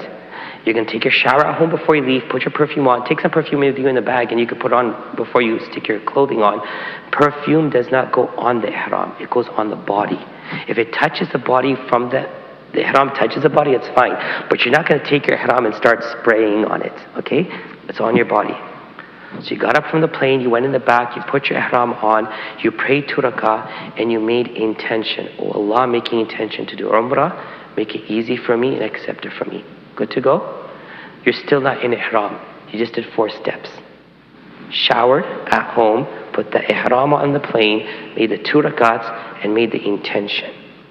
When you say labbaik Allahumma labbaik, labbaik la sharika lak labbaik, innal hamda wa ni'mata lak wal mulk la sharika lak. Sisters, showered at home, your clothing that you have on in the plane is good enough for ihram. And remember one thing, brothers and sisters can change their clothing 1,000,000 times if they want to.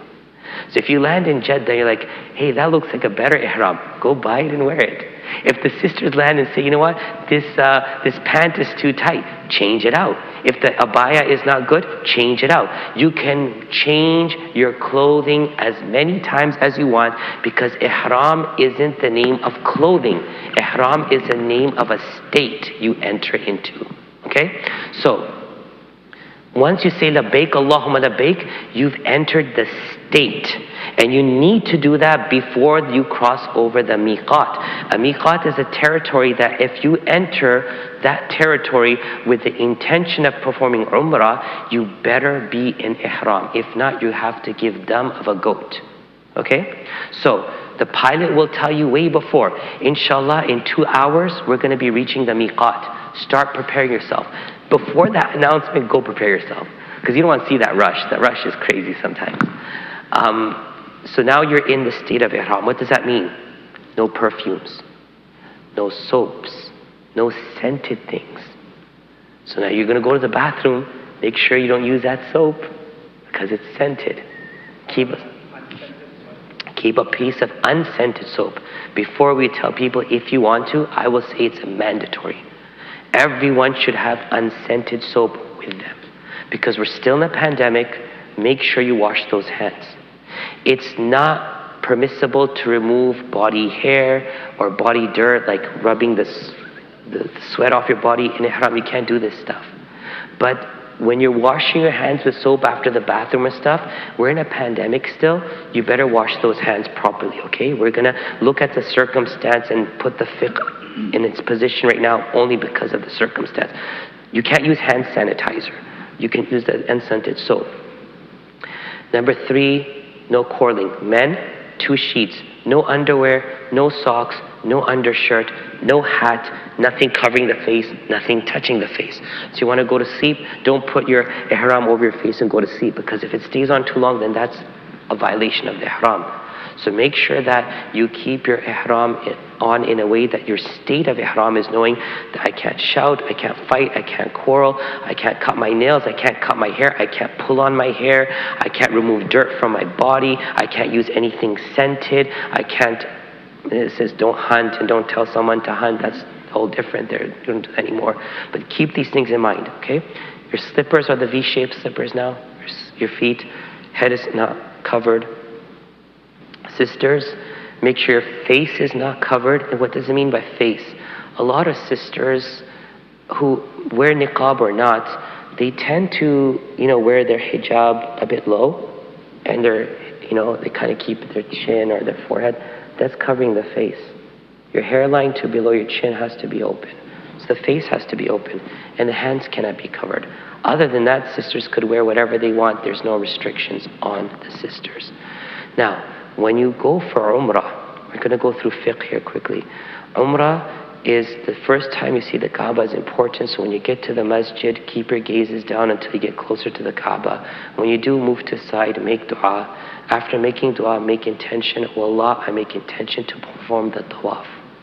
Tawaf is 7 rounds around the Kaaba and 8 kisses. Okay? Now remember one thing. Again, you need to learn these things. Because when you go there, you'll see people doing everything. Don't just do whatever people are doing. There'll be people doing this, Assalamu alaikum to Allah, like istilam like this. There'll be people doing it all over the place. Someone's kissing. The way of istilam is in the entire tawaf. You made your intention of Allah making tawaf, accept it for me. You join the lines and you're going into tawaf. Tawaf starts, just say this is the Kaaba, this is the black stone. It starts here, it ends here, right? When you come here, it's the only time in tawaf that you can actually turn your body to the Kaaba and say Bismillah, Allahu Akbar. Most people don't do that anymore. And they don't regard this zone as the zone of salam. You'll see people over here or over here just saying, they'll wave. Some people wave. Like, who are you waving to? Istilam is yaminullahi fil ard. The hajj is like you're kissing Allah's hand. Spiritual aspect also. Istilam is when you turn, Bismillahi Allahu Akbar, you kiss it quietly, you turn back and you walk. Happens in 1.5 seconds. You can do it. Bismillah Allahu Akbar, and you're moving. Okay? The whole tawaf, your shoulder is always facing the Kaaba. It's like salah. If I'm standing facing the Qibla, I'm in salah, yes? But if my body moves away from the Qibla, am I still in salah? My salah is broken. I can move my head, which is not right also, but if a person moves their head, it's not right. But if the body and its majority moves away from the Qibla, salah is broken. Same way with Tawaf. Tawaf is called a practice of 7 rounds. Each round is called a shout, a round. So 7 shouts equals 1 Tawaf, right? For those in Umrah, especially the brothers, in the first, any Tawaf after which there is Safa Marwa, such as in Umrah and also in this special Tawaf in Hajj, which we'll talk about, the one that happens on the day of Eid. There's 2 things you have to do. The first thing is your right shoulder will be exposed in the Tawaf. It's for the first 3 rounds, but just keep it on for the all 7, because when you're going to start trying to flip it open and kill, you're going to hit someone in the head and they're going to slap you and it's going to be a whole fight, right? So before you get into the masjid, you're going to make sure that your upper garment, which realistically everyone just throws on like this, something big, you just put it on like this. It's very simple, right? But now you're going to go for the tawaf. You're going to bring this side up to your waist length, right? Bring the edge to the waist length. Put this under your arm here. Flip it over. Do I look like a Roman king now? I'm joking. Right? Think about that. So this shoulder has to be exposed. Do this before you even enter the masjid. Okay? When you wear it in the plane, you don't have to have it open. It's not needed right now. So keep yourself covered. But then when you do go to the masjid, you have this open. Number 2 is that in the first 3 of the 7 rounds, you have to walk strong, like a soldier. So you'll see some people, they'll be jumping like this and stuff. That's their interpretation of what it means to walk. It means walk with your chest out, walk with small steps and strong. It's called Raman. It's important. You have to do that. After that, the next 4, you can walk regularly. Now when you finish your tawaf, because you started with Bismillahi Allahu Akbar here, right? You said Bismillahi Allahu Akbar, and you did 1, 2, 3, 4, 5, 6, 7. And you're coming back here and 7 is ended. You have to do 1 more Bismillahi Allahu Akbar. So it's 8 kisses. Now you continue walking on with the people. Don't try to cut out, because you're not the only person who's done. And you try to cut people, you're going to hurt people. So you walk with them and slowly branch yourself out. And then you go pray 2 rakats for the tawaf. After the 2 rakat, you make dua, pray to Allah. There's zamzam everywhere now, mashallah. Drink the zamzam. And then make intention as you proceed to Safa and Marwa to make sa'i. Start from Safa. You'll see people doing du'as and doing Allahu Akbar and stuff. Realistically, go there, make a du'a before you start. When you come down from Safa, immediately after coming down, there'll be green lights. That's the area where Hajj Is ran. Okay? Now, she ran frantically for her baby's sake, but brothers and sisters, we're not Usain Bolt and this is not the Olympics. So please, keep it easy. It means, it's kind of like a little jog or something, or just make the action of it. There's a lot of people. Sisters shouldn't run at all. And brothers just kind of make a type of movement where if you want to jog, brisk or whatever, brisk walk, whatever you want to do, it happens between the lights. Then you go to Marwa, you get up there, you can make a little dua. If not, then you will come back down and you continue. It goes. So you start from here. Safa to Marwa is 1, 2, 3, 4, 5, 6, 7. You'll end up on the farthest side. For Tawaf, you need wudu. If you break your wudu in Tawaf, you need to exit, make wudu, come back. Now here's the thing. If you broke your wudu in the first, second, or third round, you have to start the entire Tawaf again. If you broke in the fourth, fifth, sixth, or seventh, you'll come back and start the beginning of that round again. So just say I'm 2/3 into the fifth and I broke my wudu. What am I going to do? What am I going to do? Huh? No. I'm in the fifth. I'm 2/3 into the fifth, right? I'm almost finished the fifth. I broke my wudu. I went outside. I make wudu. I come back. What am I going to do now? Start the fifth. Thank you. And if I broke in the second, I'm going to go out, come back, and start all over again. Okay? For Safa Marwa, you don't need wudu. For Safa Marwa, you don't need wudu. So if you broke your wudu, continue. But remember, the bathrooms, just FYI, the bathrooms, the public bathrooms are located by Marwa. So if you're in Safa Marwa, you're in number 3 or 4. You're like, man, I need to go to the bathroom. Exit from Marwa, go use the bathroom. You can make wudu, it's good to be in wudu, and then come back and continue. So in Safa Marwa, don't need wudu. And just say, for example, you're making tawaf, you're tired. I did 2-3 rounds and I'm like, I can't do this anymore. Sit down for a while. Relax, drink water, and then get up and start. But make sure you start from where you stopped. So just say, for example, I stopped here and I want to sit down. What I would do is I walk backwards a bit and sit down over here. So when I start back my tawaf, the consistency is there, that my shoulders facing the thing, and I'm continuing from there. Makes sense? But in Safa Marwa, you could start from here. Yes?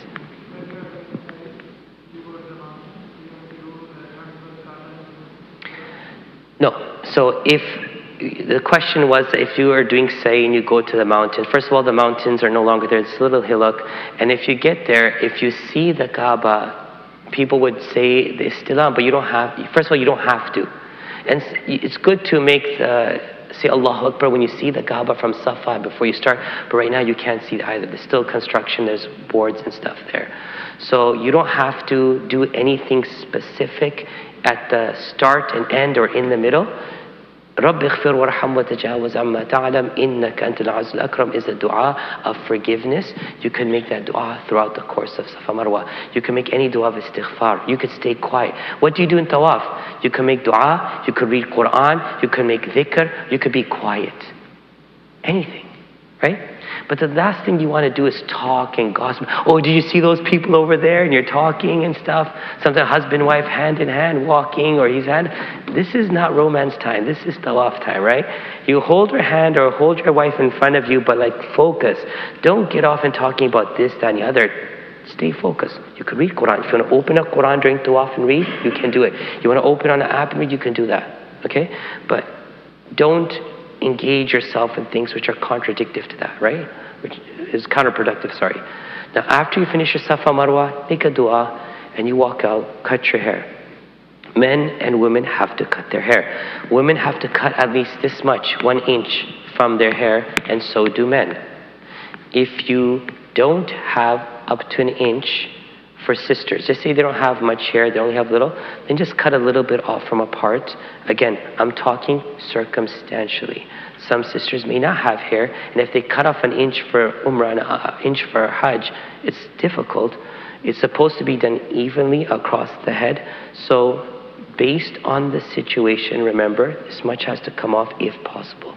Brothers who say we want to trim our hair and we'll shave for Hajj, if you have this much hair plus to spare, then you could trim this much from the whole head and then shave your head during Hajj. However, shaving your Hajj and Umrah and then shaving it after Hajj is also fine. It'll still grow back, a little grows back. For those of brothers or sisters who have no hair, then what do they have to do? For brothers, For sisters, they will still have to just make like they try to do it. There's nothing there. For brothers, they have to still run a machine over because it's part of that's how you exit the ihram. So you run a machine over, you go to the barber. You shouldn't do it yourself. There are people getting that because you're not allowed to cut hair during ihram, right? So you cutting your hair kind of violates that. Although some say since you're exiting, you could cut it yourself anyways. But if there's other people to cut it, just say you and your brother are going, right? So your brother got it done from the barber, he could then cut it for you. And then you go to the barber, get it cut, come back and cut it for your wife. Just saying for example, right? So there's a way we can go about it. When it comes to ihram for Hajj now, let's do this quickly. Same procedure. What was the procedure for ihram? Number one? What was number one? Shower. If you can't shower, wudu. Right? Perfume, everything you want to do it. Number two, put on the ihram.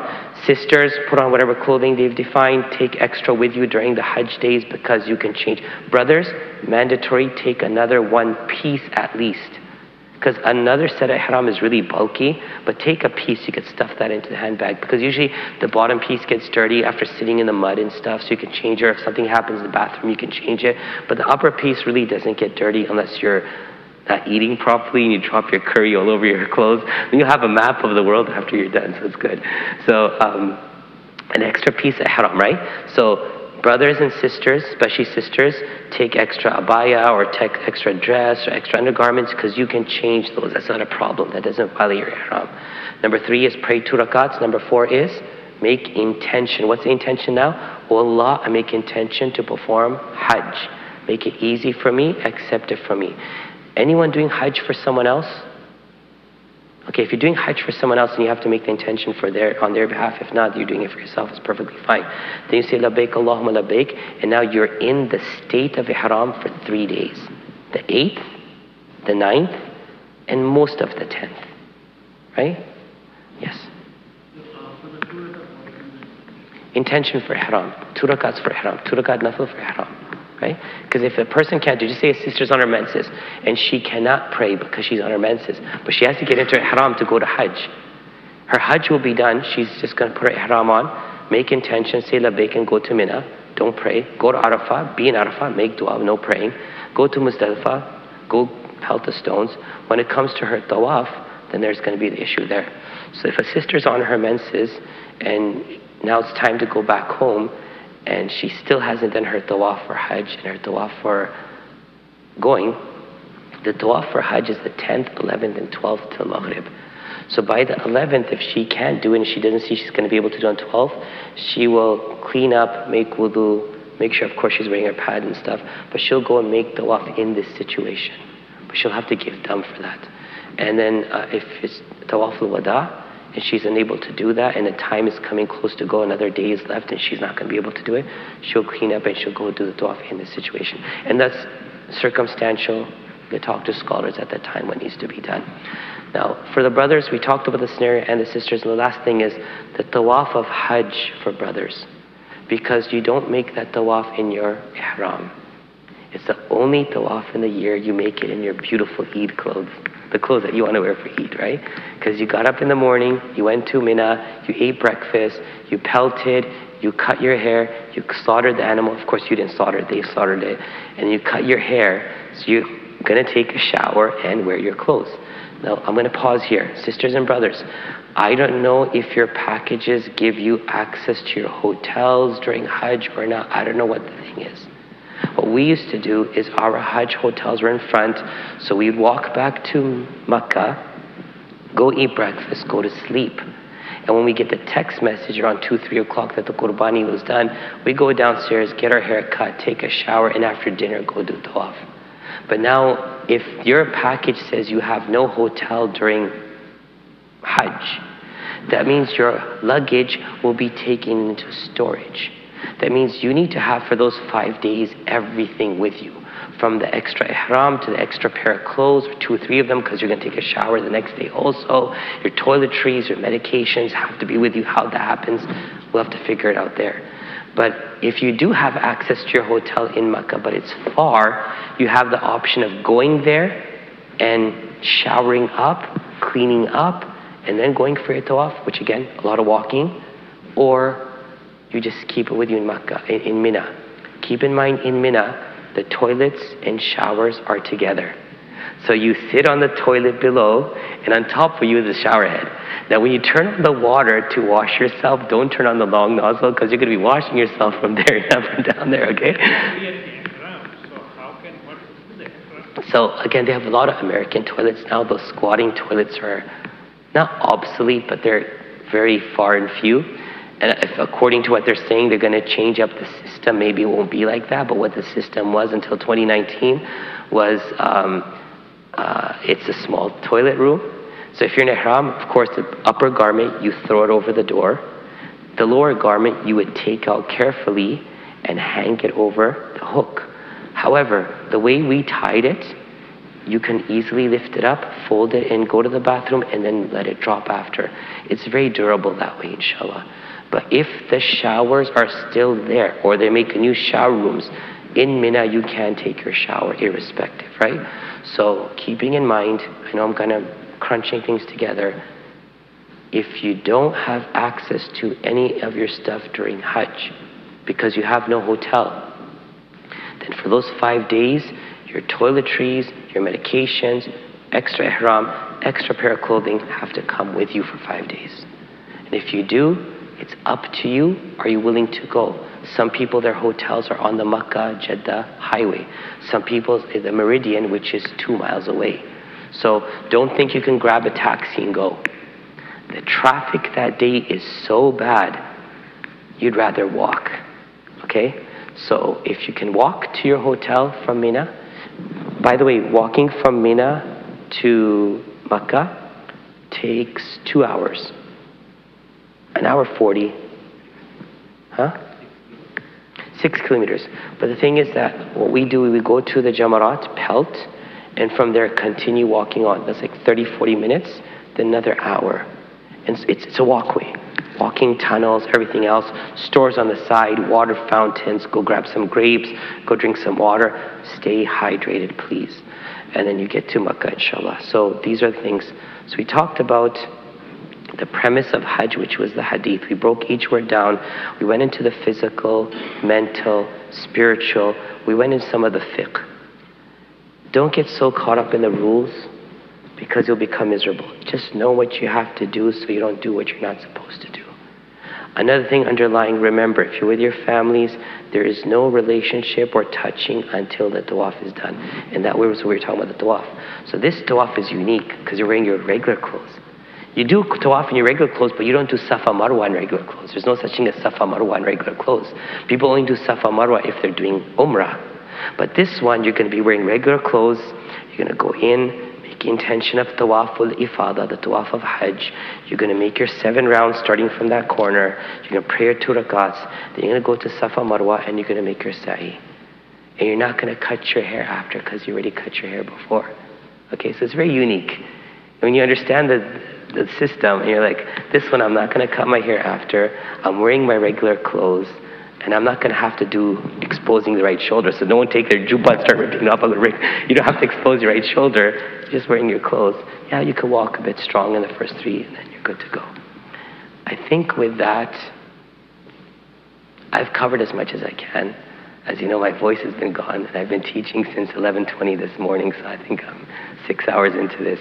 But I'll take questions now. Sisters also, I want to hear your questions.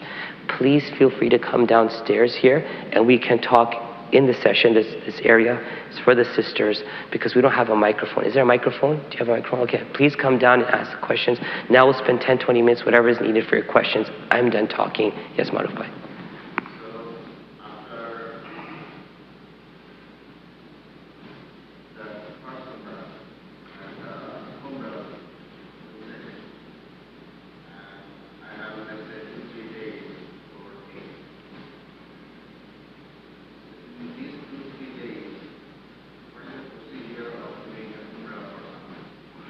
The question is asked that I've done Umrah in Makkah and I have a few days before Hajj. What's the procedure of doing Umrah for others? The question isn't about doing Umrahs for others or yourself. The question is doing Umrah. Yes, please. Huh? Yeah, there's water right there in the corner, please.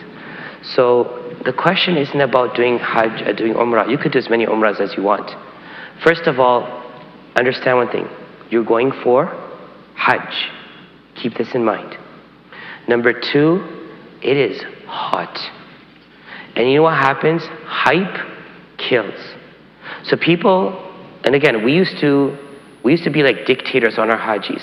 Do not go do Umrah, go to sleep, don't do this. But some are like, I paid money, I came, I'm gonna do it. So after dinner, they go take a taxi, go Masjid Aisha, put on ihram, come back and do Umrah and stuff. Jazakallah, please. So they do all these different things, right? They're hyped up. And you are hyped up because you're in a spiritual place. But you forget you're here for Hajj.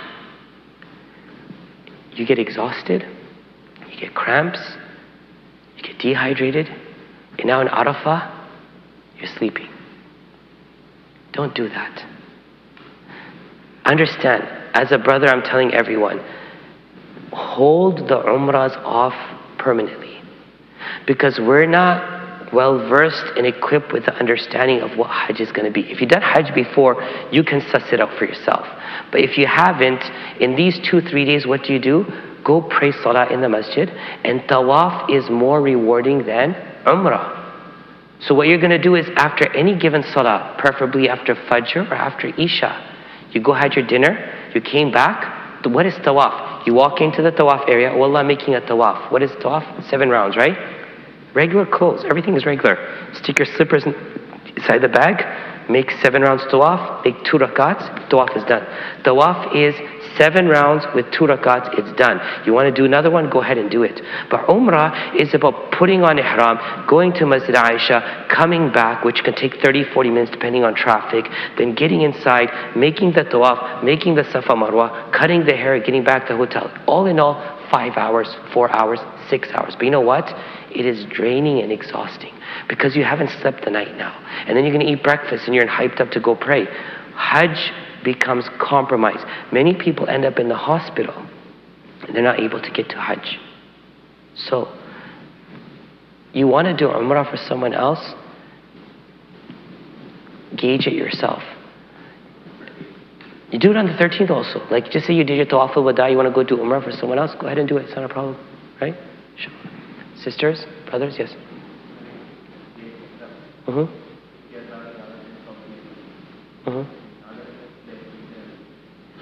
So he's asking if you're wearing ihram, if you're traveling in other airlines instead of Saudi Airlines, what will happen? First of all, what we understand this year, it's only Saudi Airlines. Unless you book your own ticket, because they're working directly with Saudi Airlines. So if you're booking your own ticket with another airline, you will put your ihram on from their port to Jeddah. So say I'm going from here to Dubai, Dubai to Jeddah. I'll put ihram in Dubai, right? Even though you cross over the miqat, somehow, well actually they don't. They actually go through Iran and come down now. So you will still put ihram on in Dubai for Jeddah. If you're going Medina, you come into Jeddah without ihram and then take your flight or train from there to Medina. You don't need ihram. So if it's Turkey from Istanbul, if it's Qatar from Doha, if it's from Emirates, it's from Dubai. But if it's Saudi Airlines, it's directly in, then you have to put it on the plane. Yeah, sure. Yes. Thank you. You're welcome, Sean. Thank you. You do the same. Keep us in your du'as, inshallah. Thank you. Yes. Huh? So I'm going to Lincoln first, right? Mm-hmm. So I'm over at the Ham, inshallah, in the flight. Before we stop. Then I do my Umrah when I there. Mm-hmm. And after that I can take it off. Yeah, so ihram, you're flying. So just to put your situation into context, you're taking Saudi Air, you're going Makkah first. You're going to go in your regular clothes, put your ihram on before you land. You're going to enter the miqat with ihram. You're going to be in Jeddah airport with ihram. You're going to go to your hotel in Makkah with ihram. It might be like 6 hours by the time you're at your hotel. You're tired. You're tired. Go to sleep. Go eat food and go to sleep. You don't have to go do Umrah right away. But remember, the restrictions of ihram stay. So when you go to sleep, don't put a blanket over your face and don't cover your face. But if you wake up like that, it's okay because you didn't do it deliberately. Okay? So you go to sleep. Go first eat, drink, go to sleep. And if it's like in the afternoon, I would never tell anyone. Don't do that if it's too hot. Right? So now you go to sleep, you woke up, you prayed, you ate your dinner, and now you're ready to go do your Umrah. You're going to go to Makkah, to that masjid. You're going to make your Umrah. Come back, cut your hair, and of course you're out. So what point for the Hajj then? So on the morning of the 8th, They will take you to Mina. They may take you on the 7th night. They'll give you an itinerary. So just say they're saying to you, on the 8th at 2 o'clock, we're taking you to Mina. So in the morning, what I would do is in the morning, go pray Fajr, go eat your breakfast, go pray your Ishraq, start getting ready. Because just say they say, oh no, we're taking it at 10 o'clock now. But you're like, I planned at 12 o'clock to do Ihram. You're in trouble. So after your breakfast, then give yourself a good 3-4 hours buffer zone and shower, Ihram, 2 rakah, intention. Don't say labbaik. Okay? So just say you're walking downstairs, a perfume store, let me smell this, let me try it out. It's all fine. It's all good because you're not in Ihram yet. But now when they're putting you on the bus to go to Mina, labbaik, Allahumma labbaik, and now you're in your Ihram. Okay? Inshallah. Question in the back? Well, it all depends on a person's package. Like for what we used to do is a minimal package of 12 days. That includes 3 days of traveling. It includes 2-3 days in Medina. 2 days in Medina, 4 or 5 days of Hajj. Like 12, 13 days is minimum. It's like really cutting it short.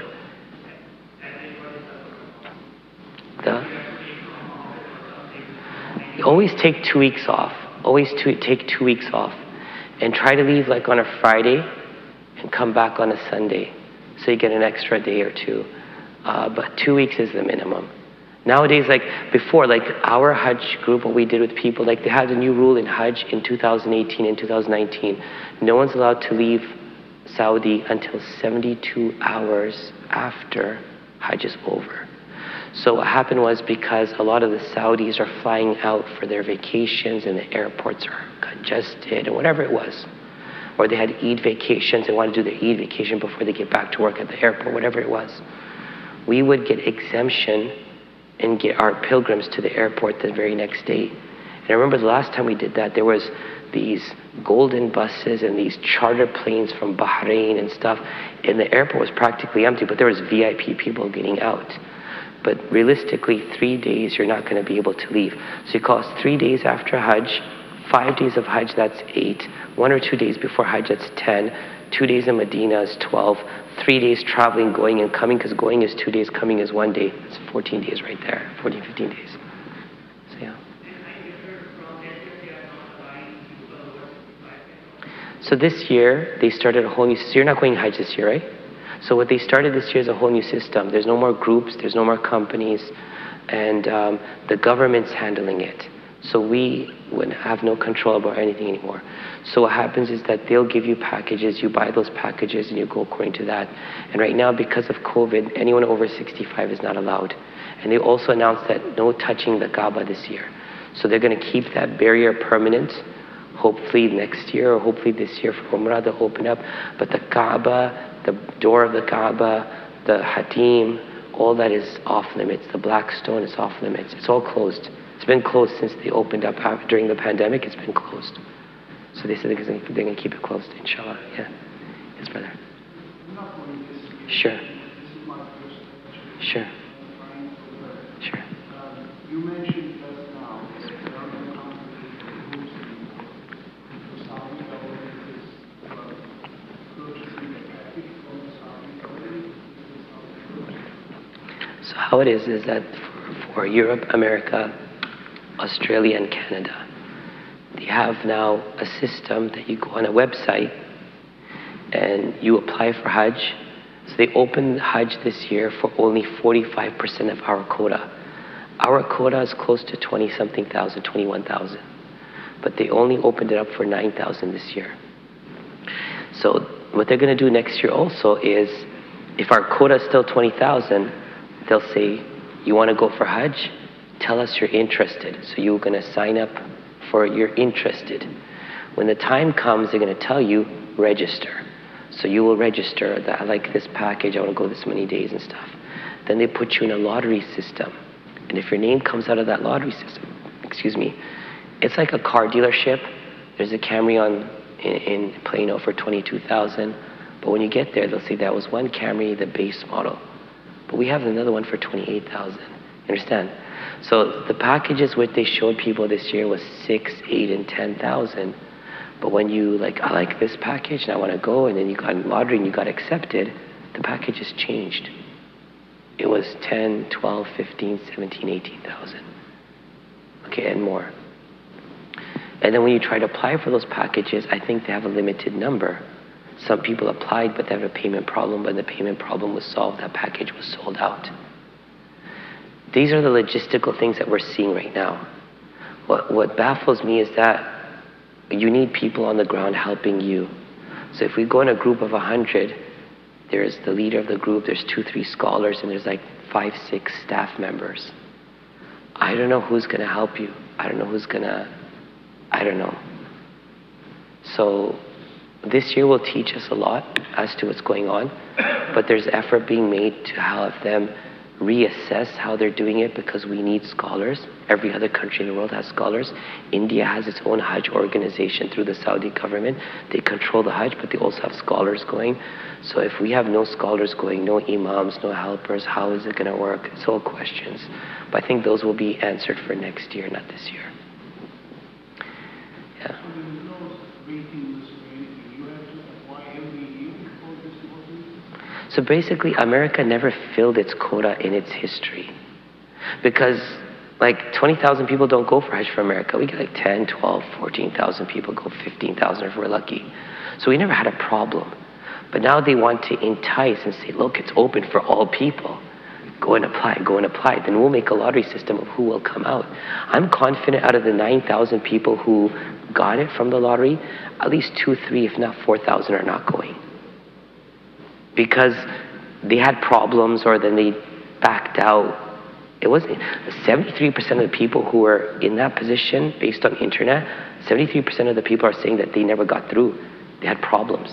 They have complaints. So I don't know what's going on. But usually it was never a problem. Like for myself, going Hajj every year wasn't a problem, because Saudi had the rule you can't go for Hajj for 5 years. But since we're a mu'allim, we're scholars, we're teaching people, we paid a $300, then it was $700 fine extra to bypass that 5-year thing to go. But now, even if I apply and say I'm going as a scholar, they don't care, I can't go. I can't go for 5 years, so let's see what happens. 19. 25. So let's see. I don't know, inshallah. I'll see what happens. But inshallah, we're hoping next year scholars will be able to go. We're working on something, inshallah. There's communications to see what happens. So inshallah. Okay, everyone, I'm sure you're taking a lot of time. We end with a dua. Ask Allah subhanahu wa ta'ala, may Allah accept the Hajj of all those who are there, all those who are going there. May Allah subhanahu wa ta'ala make the path easy for them. May Allah make the journey a blessed one for them. May Allah subhanahu wa ta'ala host them with honor and spirituality. May Allah make it a moment of reflection and change for their lives and for their families. May Allah give us all a share of the du'as of those who are making Hajj. May Allah subhanahu wa ta'ala make their du'as a means of rahmah and peace and mercy and blessings on our earth. May Allah subhanahu wa ta'ala forgive the pilgrims and forgive those who they seek forgiveness for. May Allah grant them all a Hajj mabrur, Hajj maqbool, sa'yan mashkur, tijaratan lan tabur. May Allah subhanahu wa ta'ala accept our gathering. May Allah subhanahu wa ta'ala accept what we learned. May Allah allow us all to go to Hajj and continue to see His house. And may Allah subhanahu wa ta'ala give us a death at a time when He's pleased with us. Ameen ya Rabbil Alameen. Subhanallah bihamdihi, subhanakallahumma bihamdik. Nashhadu an la ilaha illa anta nastaghfiruka wa natubu ilayk. Birahmatika ya arhamar rahimin. Jazakumullah khairan jama'a. Thank you. Inshallah. That's 3 hours, right? No, it was, subhanallah. That was 6 hours for me, so I'm done now. I get my voice back.